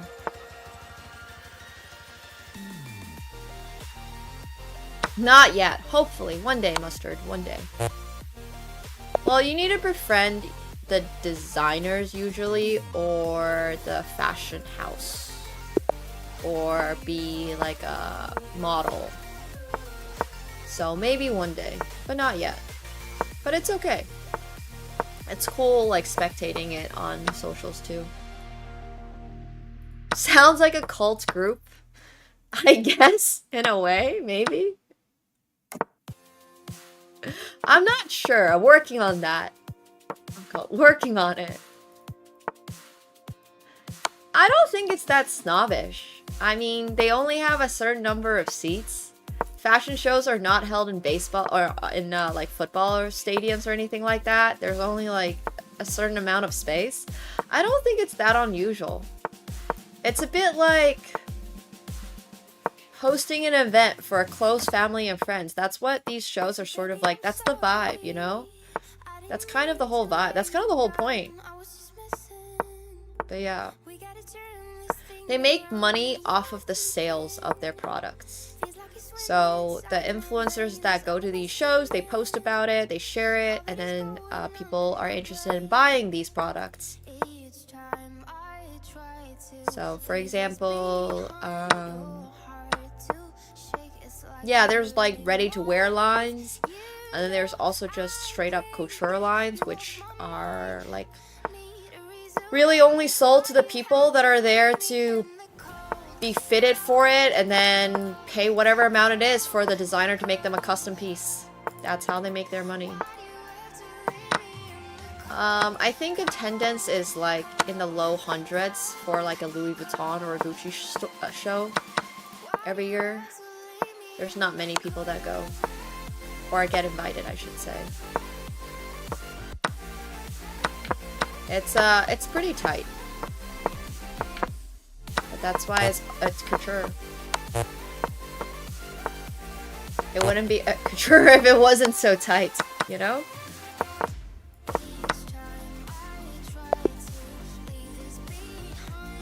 I actually haven't seen Tyler the Creator. I know Pharrell Williams was on the Louis Vuitton, has been head of, what's it called? Like head of design or something, at least for the menswear, but...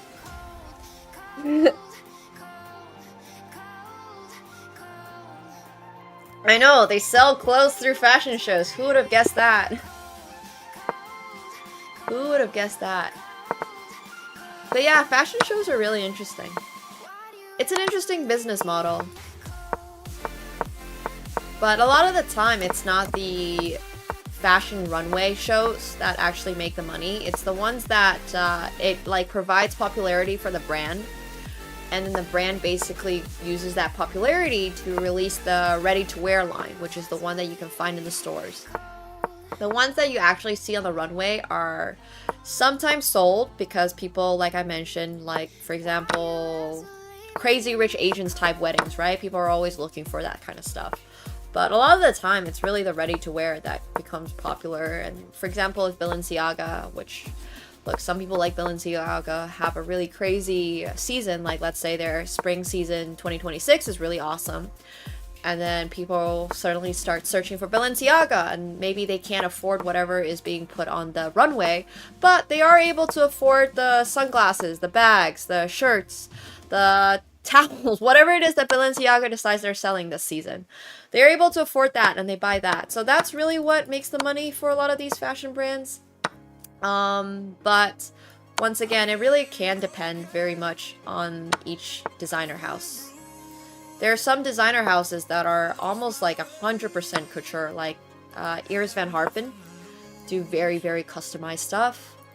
And then there's also brands like Louis Vuitton that just sell a ton. They sell a ton of inventory. Like they sell bags, they sell this, they sell rackets. I don't even know what they sell these days. They sell trunks, they sell swimming suits, they sell t-shirts, they sell shirts, they sell dresses, they sell so much stuff. But then there's, yeah, so it just really depends. There's a couple of ways to make money as a fashion house. Kind of crazy. But I think it's interesting. No, I could have flagged! Oh yeah, there are also a lot of up-and-coming fashion designers. It's true.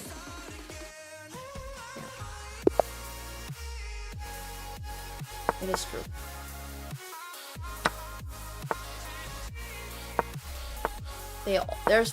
There's a lot of designers out there in the world.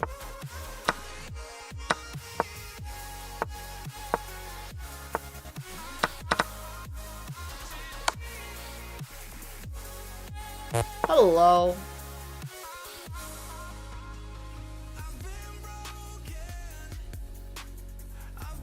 What is this guy's profile picture? It looks like an owl, but it's a penguin. It is an owl. It's like a... No, it's a cat. It's a cat. It's like a penguin cat thing. Hey, Schmidtko. Thank you so much for the Prime. Welcome back to your 3rd month. Thank you. Thank you so much. I have been designing. Keeping my fingers crossed, it shall be out at some point this year. But yeah, I'm really excited. It's like a penguin. Well, it's like, yeah, it's a penguin with a cat head. Kind of interesting. Oh, I should have gone here. Oh. Unfortunate. Unfortunate. I'm hyped about it for sure.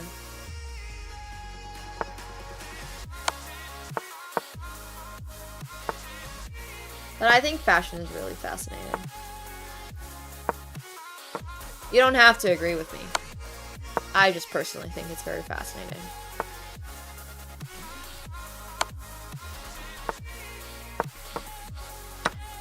I guess this is bad, but maybe he just forgets that he's gonna get checkmated in one. Hell yeah!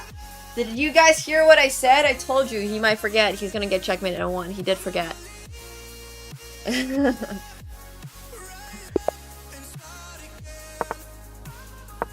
I called it out.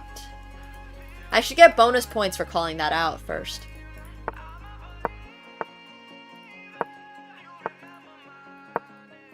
I should get like 2 extra points for saying my opponent will miss that. Chess.com did not give me bonus points, but they honestly should have. No, I forgot about my pawn. Ugh. No, I forgot about my queen too. Unlucky. Yeah, channeling my inner Chris Martin. Exactly.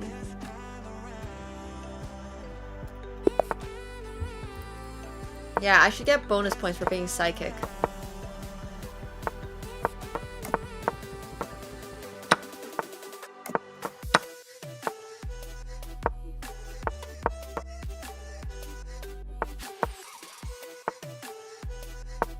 Bum, bum, bum.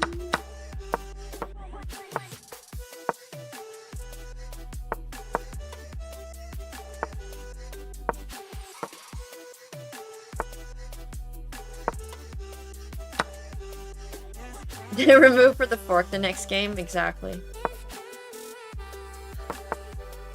I'm 5'7".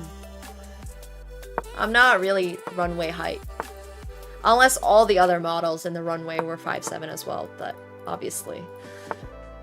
I don't know if any designer actually wants to cast all 5'7" models.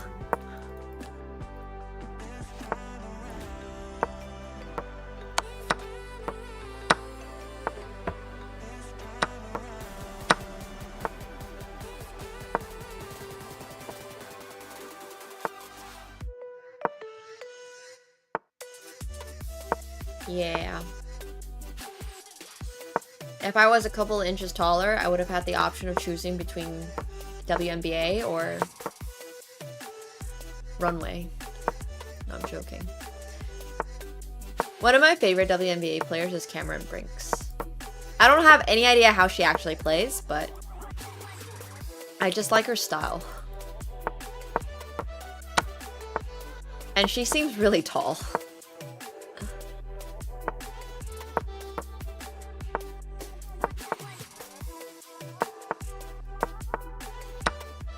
I don't really fit the Japanese beauty standard, which is fine. I don't really fit a lot of Asian beauty standards, which is, once again, okay. It's okay. Exactly, Kevin. Exactly. But one of the reasons why I can't, like, the only reason, not the only, obviously, but for catwalking, if a designer chooses all 5'7" models, then technically, like, yeah, I could model as someone who's 5'7". It's not so much that a runway model has to be tall, it's just that usually aesthetically, designers like having all of their models around the same height, so that when they walk down the runway, it's more uniform rather than going like, if that makes sense. So there's nothing actually against shorter people being runway models, it's just for the most part, a lot of the models are already tall, so then they just cast people who are 170. That's kind of like, just sort of how it's been. But if a designer was really like, you know what, yeah, and then you can obviously decide who gets what height heels, obviously, right, based on that. Absolutely.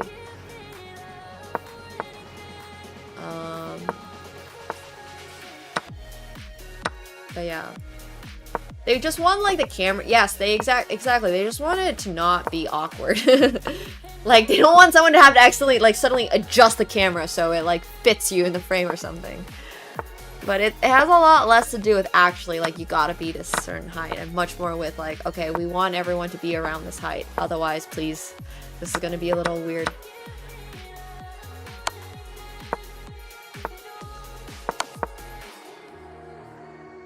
It just so happens that most people are already tall. It's fine. I don't know why my opponent was 20 seconds down, but I'll take it because I was not going to win this game.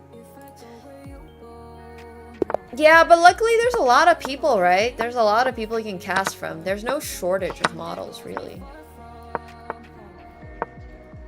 Which is why it's a very competitive industry. There's just so many people in this world. You can find the height that you want.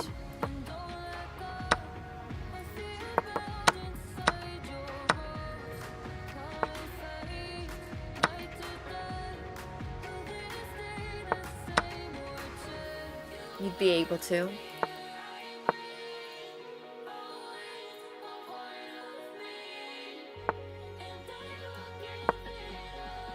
I'm not short, no, but I'm also not tall. I am exactly average height. I think if you looked up average height as a definition on the dictionary, it'd basically be my height. It's like 5'6", 5'7"-ish. It's like average height. Also, this was a cute fork. See, you can't fork two rooks. You're not able to fork any queens, but you can fork a rook and a rook with your queen. Yeah, AkaNemsko is just showering. Yeah, I look so tall playing basketball next to Jeremy Lin. Hilarious.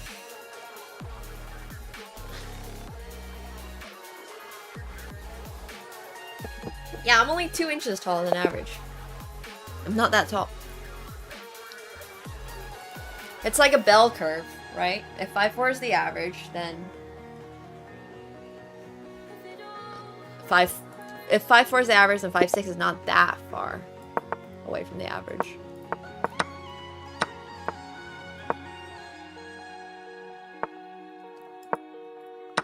It definitely depends on where you are, yes. What? They opened a Pop Mart in Vegas? Oh man.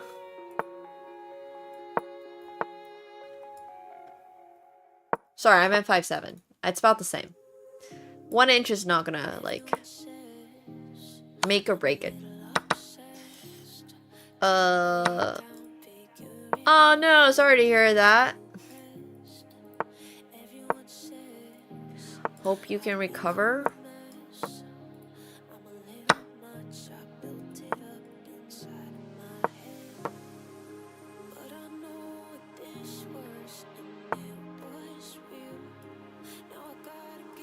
I love cats. He's currently just showering. Better than Twitch chat. Oh no.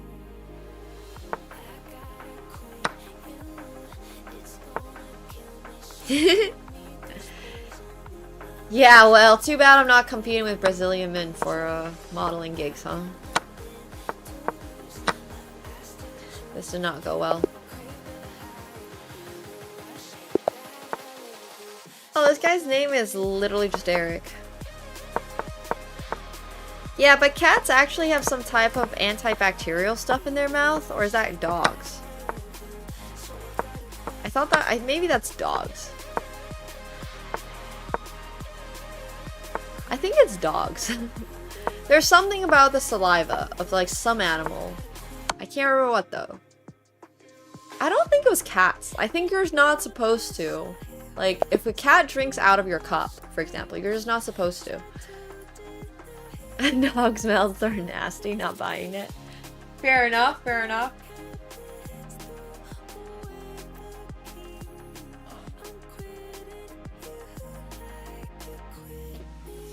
Should say that to the HR girl from the Coldplay show. I mean, I don't know if she had kids, but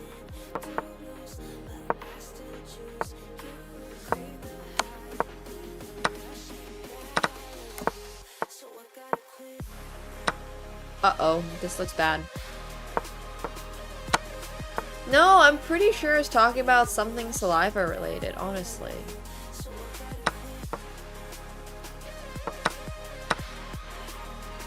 This is a fun tactic. Did not work as well as I expected it to, but still a fun tactic. Oh gosh. Rabies and like flesh-eating bacteria is crazy.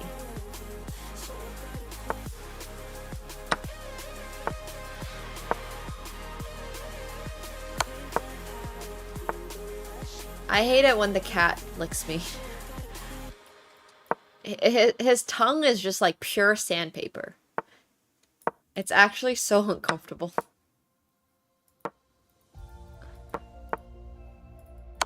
He does that to wake me up sometimes, and I'm just like, bro, please.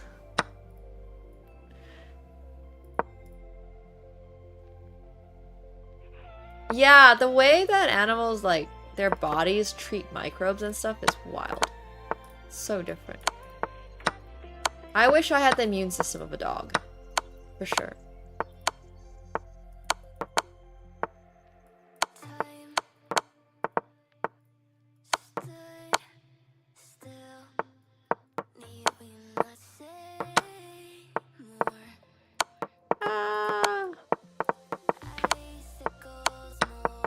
No! I'm gonna get checkmated. Oh my gosh! I did not get checkmated! I got stalemate. I mean, I flagged him. I flagged him. Hell yeah!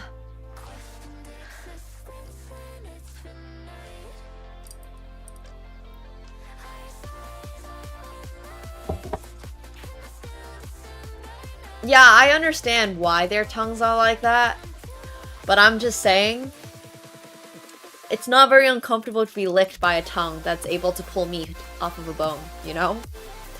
Like, I could honestly do without. Speak for yourself. It's just a freestanding cat tree. What the heck, Caspian? Yo! What's with the 50 potatoes?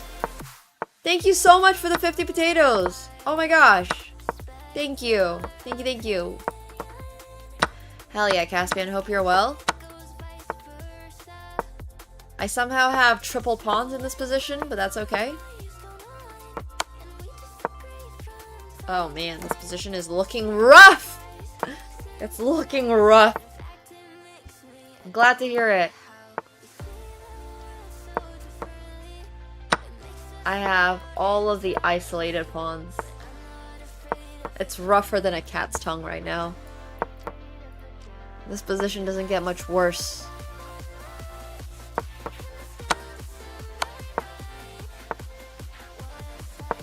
It's alright. I mean, it's not alright, but... I'm losing all my pawns. See, this is why you should not have isolated pawns and double pawns and triple pawns and stuff going into the end game, because the more you don't have pieces on the board, the harder it is to become to defend your pawns.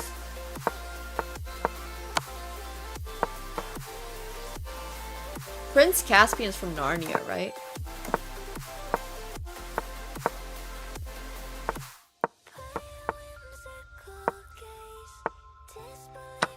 Yoink.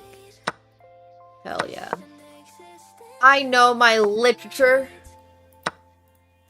Narnia is so good. So good.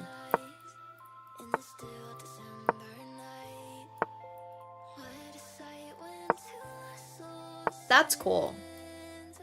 I don't know if Narnia was my favorite, but I really liked it for a really long time. The whole series. I remember when the movies came out, they were pretty good. Not bad for live action at all. Also, the Queen's trapped.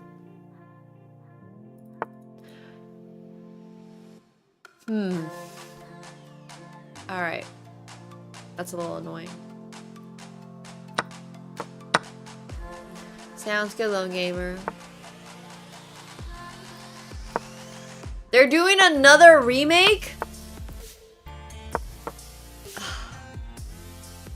But like, why don't you just make new movies? Why doesn't anyone just write a new book? Or like anything? Why do we keep getting the same old? Is it too hard to ask for like a new book?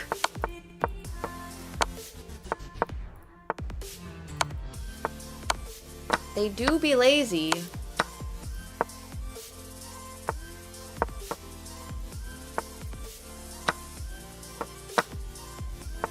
Well, just don't make it suck. Like, just don't suck at original thinking. We have Chat GPT. It can't be that hard to write a new book. Hey, Kaze, thank you so much for the 18 months. I appreciate that. Thank you. Thank you, thank you. That's like saying just win, but yeah, just win. I mean, we had all these amazing novels from the 1900s. What's stopping us from writing one in the 2000s? I haven't seen a good book to movie adaptation since maybe like the Hunger Games, which is still going on, which is crazy. I did not like the latest Hunger Games, by the way, but at least we had a Hunger Games, so having a Hunger Games is better than having no Hunger Games.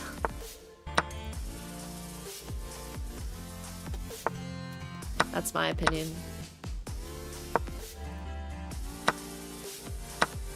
Hey, Sad Megan, thank you so much for the 16 months. I appreciate it. Thank you.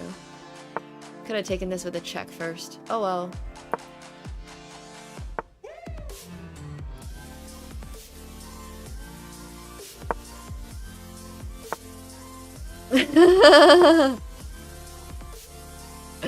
As a society? No, I think Hunger Games is great. I love Hunger Games. I like Hunger Games as a concept too. It's really interesting. Thanks, Falcon, for hanging with us. But seriously, I have not seen a good book adaptation of, or like a good, really riveting book, really. Like, what are riveting books? Like, where has my Narnia gone to? Where has my Harry Potter gone to? Where are the Harry Potters and Narnias and Percy Jacksons of this world?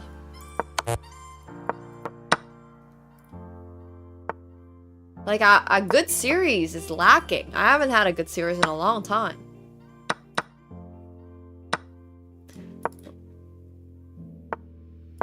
Oh, Sandman's really good. I love Sandman as a concept, but I don't know if it's Harry Potter. Good. Oh. Why are we getting a Harry Potter show? I've heard about the Harry Potter show. Isn't it on Broadway? Wild stuff. Wild stuff. Who asked for a Harry Potter Broadway show? Why can't we just write original? Anyways, it's fine. Look, the world's good, so the world of Harry Potter is good, so I'll take it for that. Same for Star Wars. I like the world of Star Wars. Yeah. You can see me as a children's book author? Aw, thank you. I don't think I could because I'd be a little too dark. But I could be. It's not impossible. Alright, I'll be right back. I'm gonna go to the bathroom.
Honestly, the first few chapters of Harry Potter, like the first 2 books, I would say, are kind of for kids because they're literally kids. But as they become a little bit older, it gets a lot better. Which is why whenever I rewatch Harry Potter stuff, I only start watching in like movie 4 or something. Because before then, they're literal kids. They're like literally kids. I cannot get through it. But it gets better because they get older. Yeah, each book gets more and more mature, and the mature ones are... Yeah, well, look, if you're starting it as an adult, it's a very different story, right? So, unfortunately, not all of us could have been adults. I mean, could have been kids when Harry Potter first came out. It doesn't work that way. Also, apparently... we're gonna get a playoff very soon against Fabi and Hans. So we might want to watch that. Yeah, I'm lucky to have grown up in that era too. I think they're like gonna be back in 5 minutes, so we're gonna watch that in 5.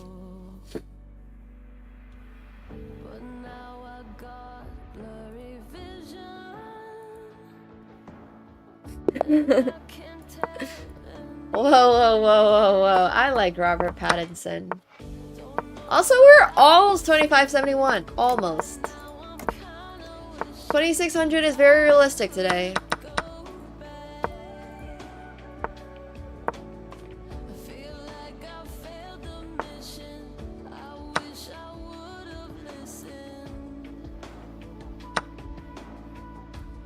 I mean, is this not a free pawn? What am I missing?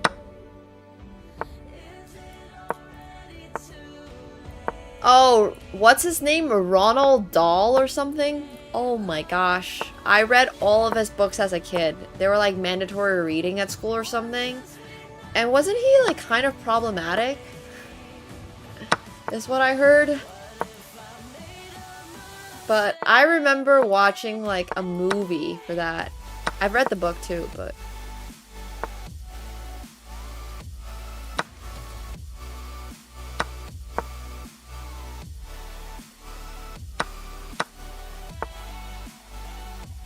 oh no.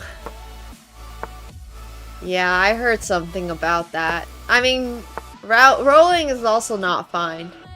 But at some point, I guess you have to separate the author from... what is it? The artist from the work? There's a couple artists in mind when it comes to that statement. Unfortunately.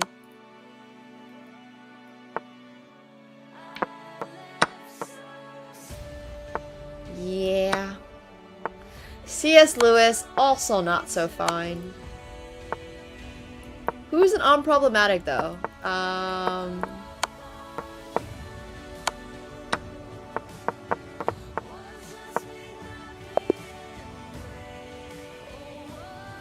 The guy... Tolkien. Yeah, Tolkien was fine.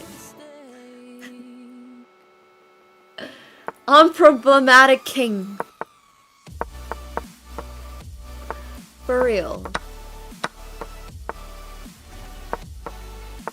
I don't know anything about Stephen King. That's the guy who writes the horror books, right? Yeah, I never read one. But if he's unproblematic, cool.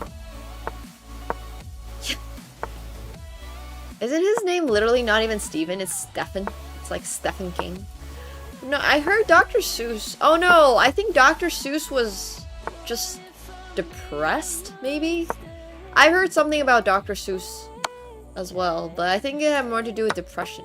He had like this whole series of artwork that was like darker, and it was really cool. Yeah, well, who is it? It's true. Yes, I agree.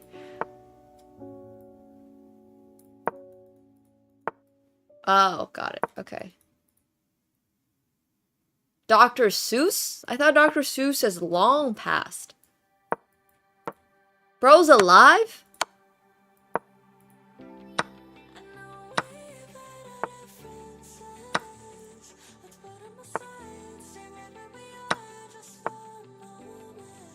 Did not know that.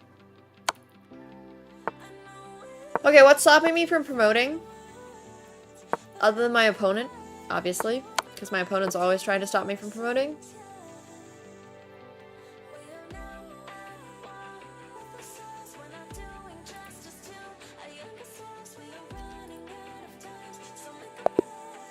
Alright.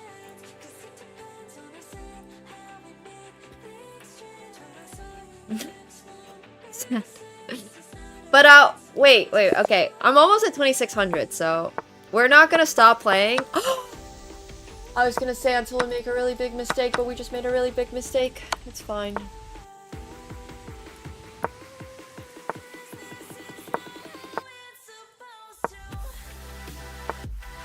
Unlucky. Oops. I love Dr. Seuss. He had some really good art stuff. I don't remember who actually did his art, but I gotta show you. He has basically the same artwork in a darker color scheme, and it's great. It's so good.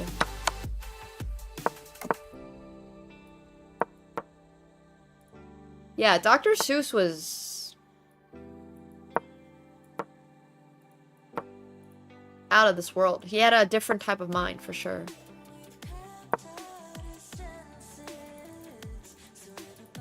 Well, I got good news for you, Rav. We're gonna do a freestyle chess watch party very soon.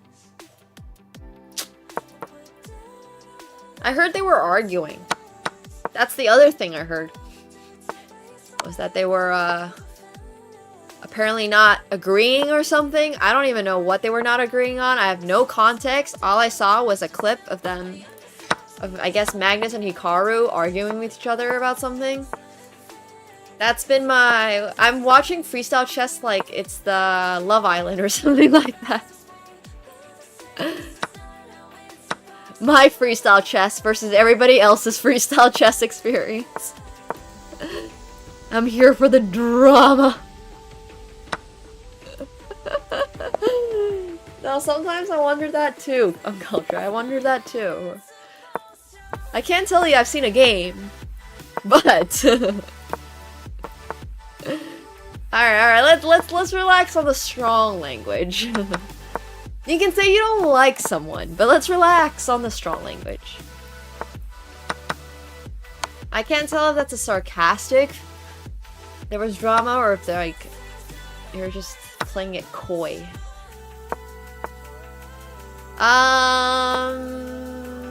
No, we don't. I don't really know. Love Island is the current trending show where they got somebody kicked off because apparently she used slurs, like, when she was a teenager. Is it that? That's the only thing I know about Love Island. That's literally the only thing I know about Love Island.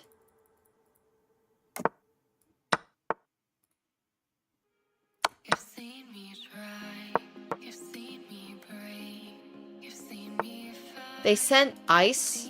What? What does that mean?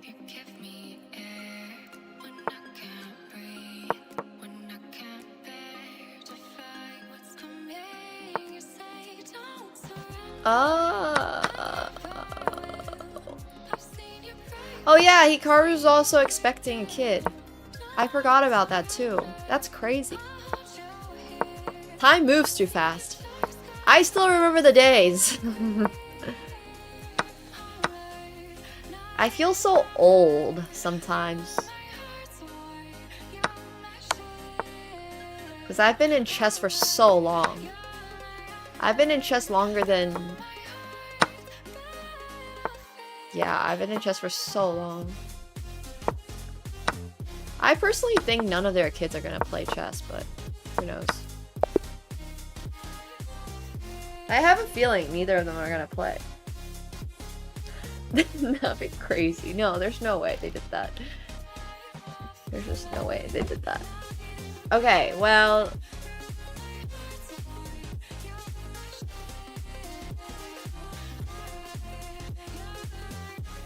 Okay, they're going through the position right now, so...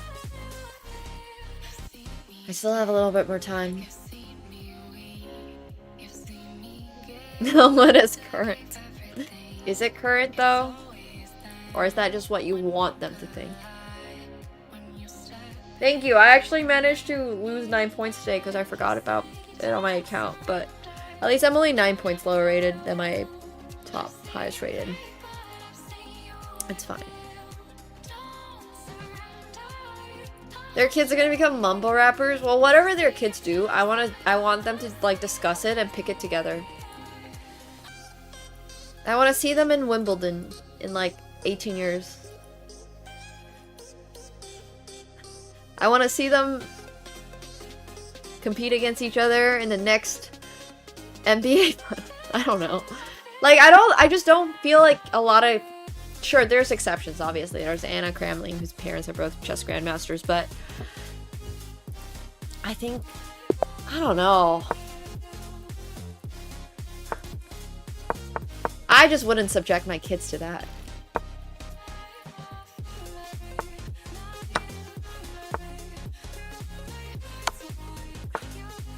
I just personally would not, so...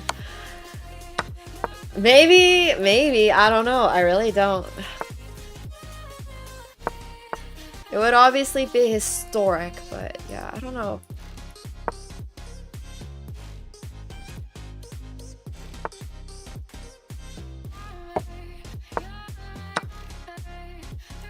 I'm always rooting for people to start a very successful fashion house.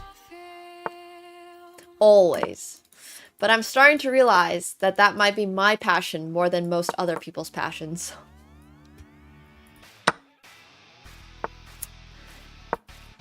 I seem to be very much on my own little island sometimes when it comes to fashion. Like, my friends like fashion. They don't love fashion, which is okay.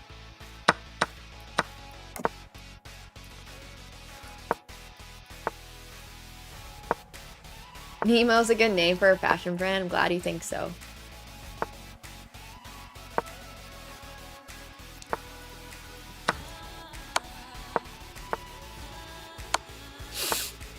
Oh no, this does not look very good. I do, yeah, it's a secret though. Because it's going to be real very soon. I'm very excited about it. No, it's not a leak. I've talked about it a bunch. I've been designing stuff since earlier this year. I haven't shown anybody. Well, I've shown friends the designs, but I haven't shown chat the designs. Oh, I've shown mods the designs. Some of the mods know the earlier designs, but... Thank you. I'm hoping you guys will like it, obviously. Since you're the target demographic. So... If you scroll up far enough, Hima, you'll see it. I do not have any hats with feathers. I think fashion is pretty gender neutral, so I've designed with that in mind. It's very gender neutral. Like I said, I'm honestly pissed that men don't wear dresses more, because like dresses were originally meant for men. You are all the ones with the balls, not girls. Like, it's made to be comfy for you, not for us. Like, don't get me wrong, dresses and skirts are so comfy. But it's true. I don't think... Yeah, that's literally, like, why they were... Like, it's literally meant so that you have space to breathe. That's why it exists. I don't know how it became so popular amongst girls. That's okay. That's totally fine if you were never. But my whole point is that heels, dresses, a lot of this like girly stuff wasn't designed for girls in mind in the first place. It just, I don't know how it became popular for girls, but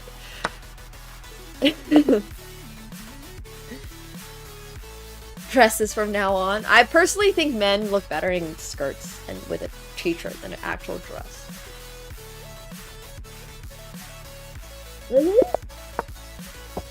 Yeah.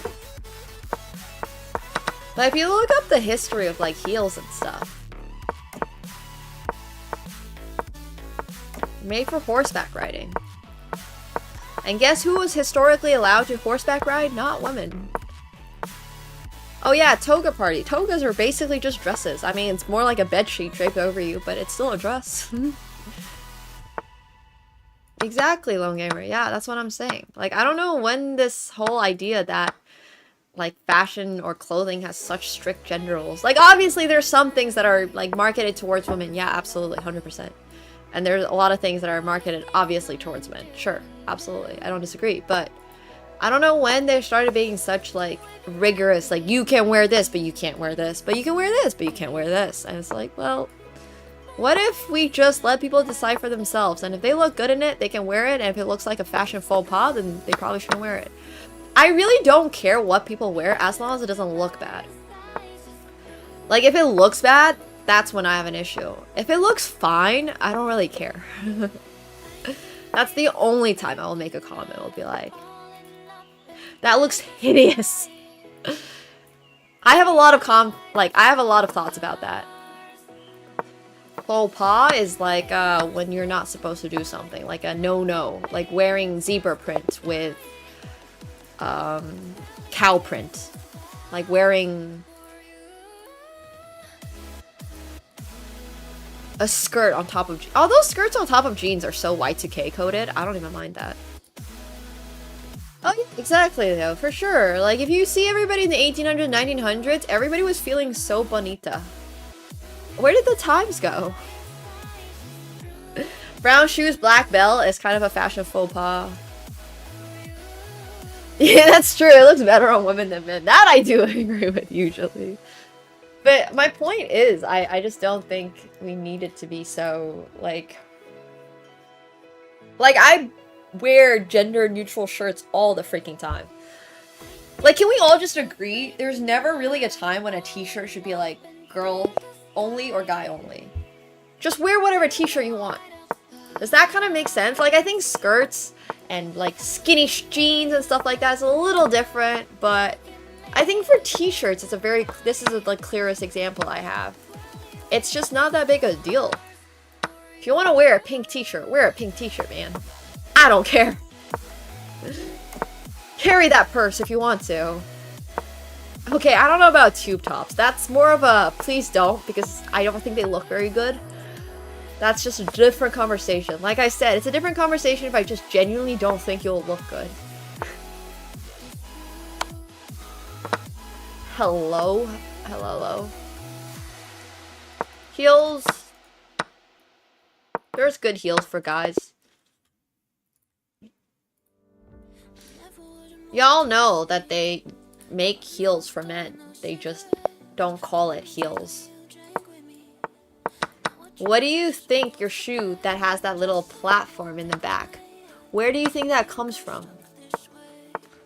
You just don't want to like talk about it because I don't know why, but it's literally the same concept, bro.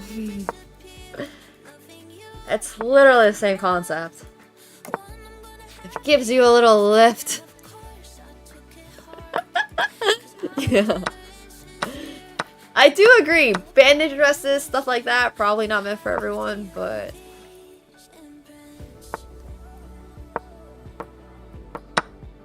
What? 90% of men's, like, dress shoes have that.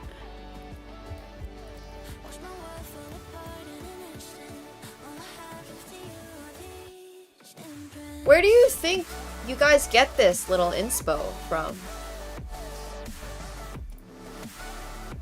Like, this is literally, this is what I'm talking about.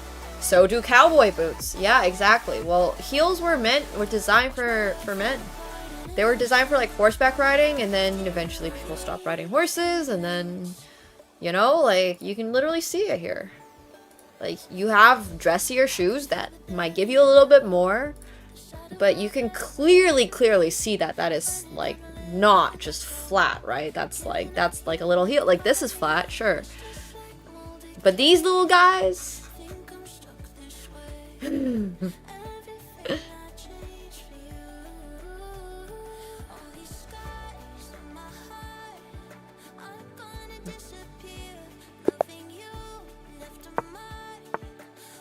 Well, running shoes is different. Nice, Junker. I like that. Listen to your girlfriends, yes. My point is just that fashion isn't so black and white. Which means I am designing a gender-neutral collection, which I'm very excited about.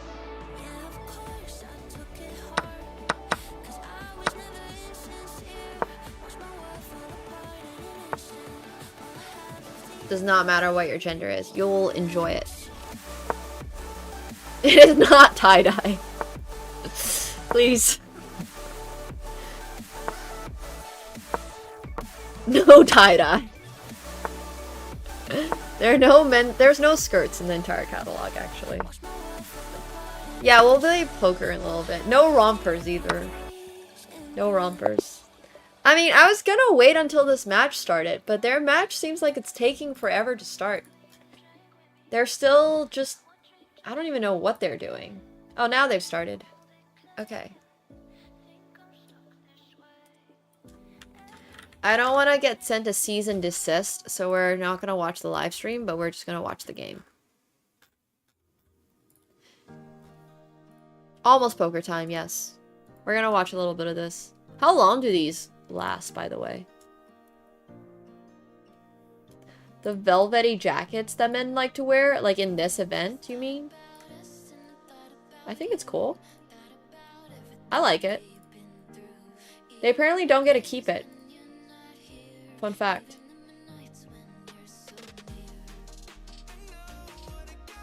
They are wearing colored jackets, yeah. They have like an assigned one that they return at the end of every event. You guys are asking me way too many questions. I don't know what the format is. Alright, pause.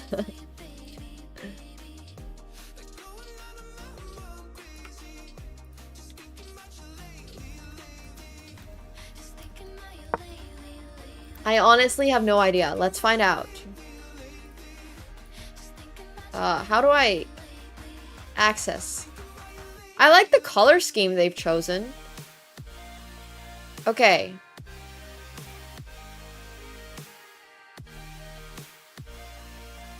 Where do I find it? How do I figure out what the... Okay. So we've had group round robin, quarterfinals, upper bracket semifinals, lower bracket semis, and the finals. So players who win their match move on. Players who lose in the upper bracket demoted to the lower bracket. Players who lose in the lower bracket eliminated. But you don't get you don't get to come back if you win your lower bracket, right? It's just over. You just get to play for like third and fourth and stuff.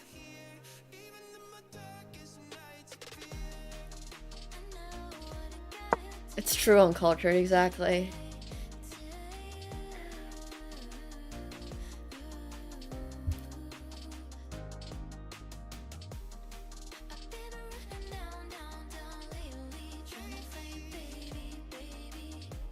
Third place is highest for lowest. Yeah, that seems to make sense to me.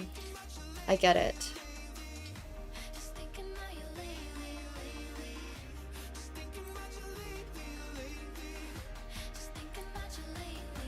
I mean...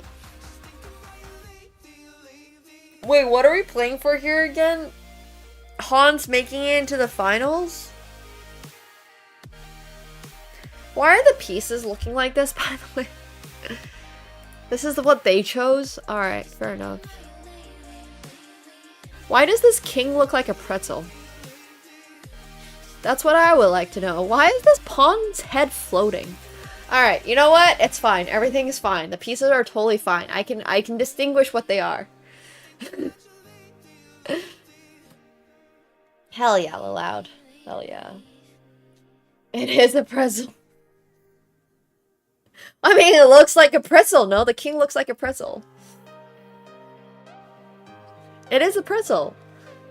If you compare that king to a pretzel, it's pretty much one for one a pretzel. See? It's a pretzel.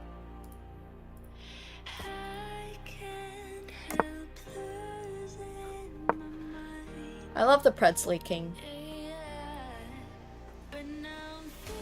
Yogurt covered pretzel. Yeah, that's what that is. Okay, sounds good, Gary. I'll get that covered. So the format here is this is the 10 plus 30 and then 5 plus 10. Yes, Thomas, go for it. Thank you. I would actually appreciate that. I can't tell if this is an issue on my end or... Wow. Who wrote this up? This explains everything.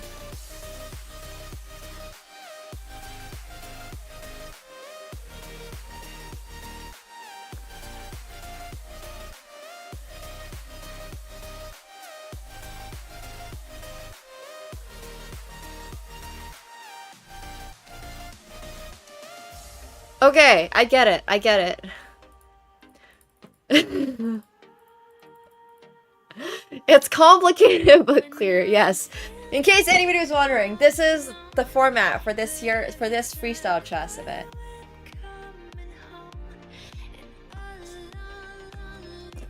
So the morning is the intermediate. Wait, what? And then the lower semis. So we're right now here. So it's not the lower semis yet. It's still just the regular semis. Hey Mitchie, thanks for the 500 bits. I appreciate that. Thank you. Thank you. Okay, so it's the semis. Is Magnus not in the semis?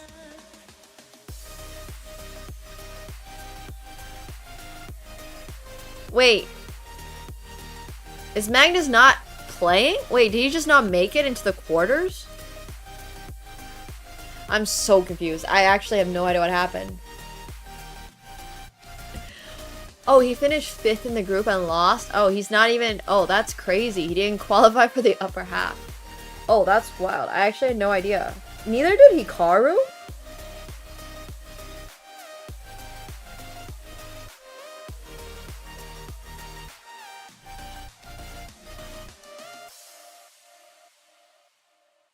No, Hikaru's here. But Hikaru lost. To Levon? So now it's Arjun against Levon in the semis. And then they're gonna go into the finals.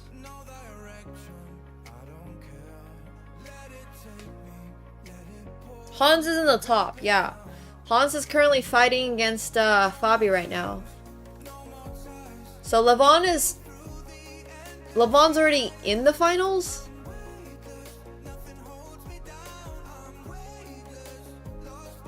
But he's not. He's currently playing against Arjun. The two winners go into the grand finals.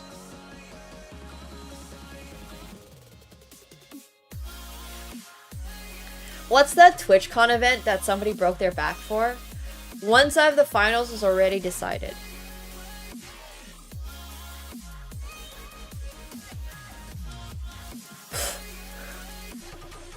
I need a Grandmaster title to understand this. But wait, why is Levon playing again? Yeah, the ball pit.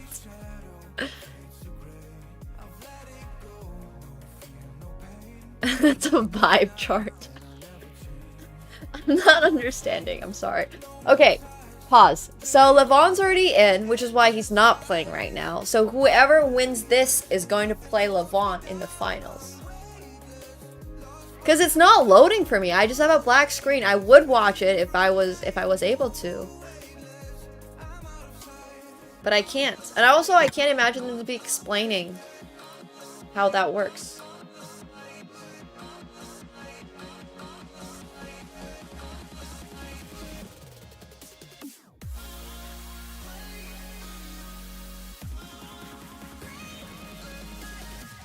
That's what I feel like it's gonna be. Karano or Hans are gonna play Levon. It's gonna play Levon.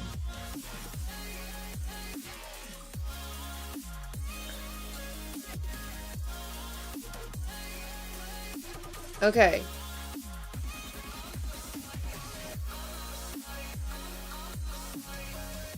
If it's a tie, they play 10 plus 30. Understood. Okay, cool. Cool. I think I'm starting to get it.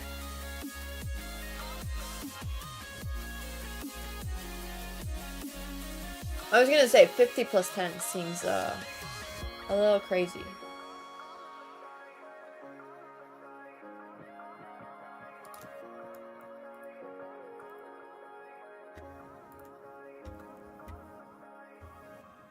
It's a very long format. It seems like it's not that long of a format. It's just very long days.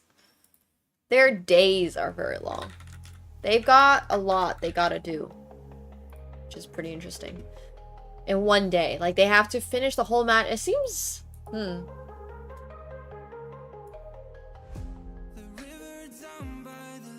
Like, I can understand... It's not that many games, but it's just... Yeah, the days just take forever. Alright, well, I thought this was gonna be shorter. So, we're actually, gonna go play some poker. But, if you guys want to ask me questions about it, I'll keep it open on the side. I thought this was going to be a lot shorter. I thought they were going to get into the 5 plus 10 portion already, but I am early. I've never played at one of these events. I'm not nearly good enough to, which is okay. It's not the worst.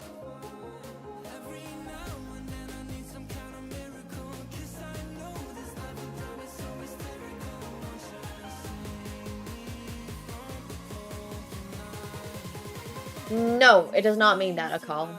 Unfortunately. It means that you might have a good chance of doing it, but it does not mean it, unfortunately. Alright, if you're watching on YouTube, make sure you're coming over to Twitch, because that is where we shall be playing poker and streaming poker. So come over to Twitch.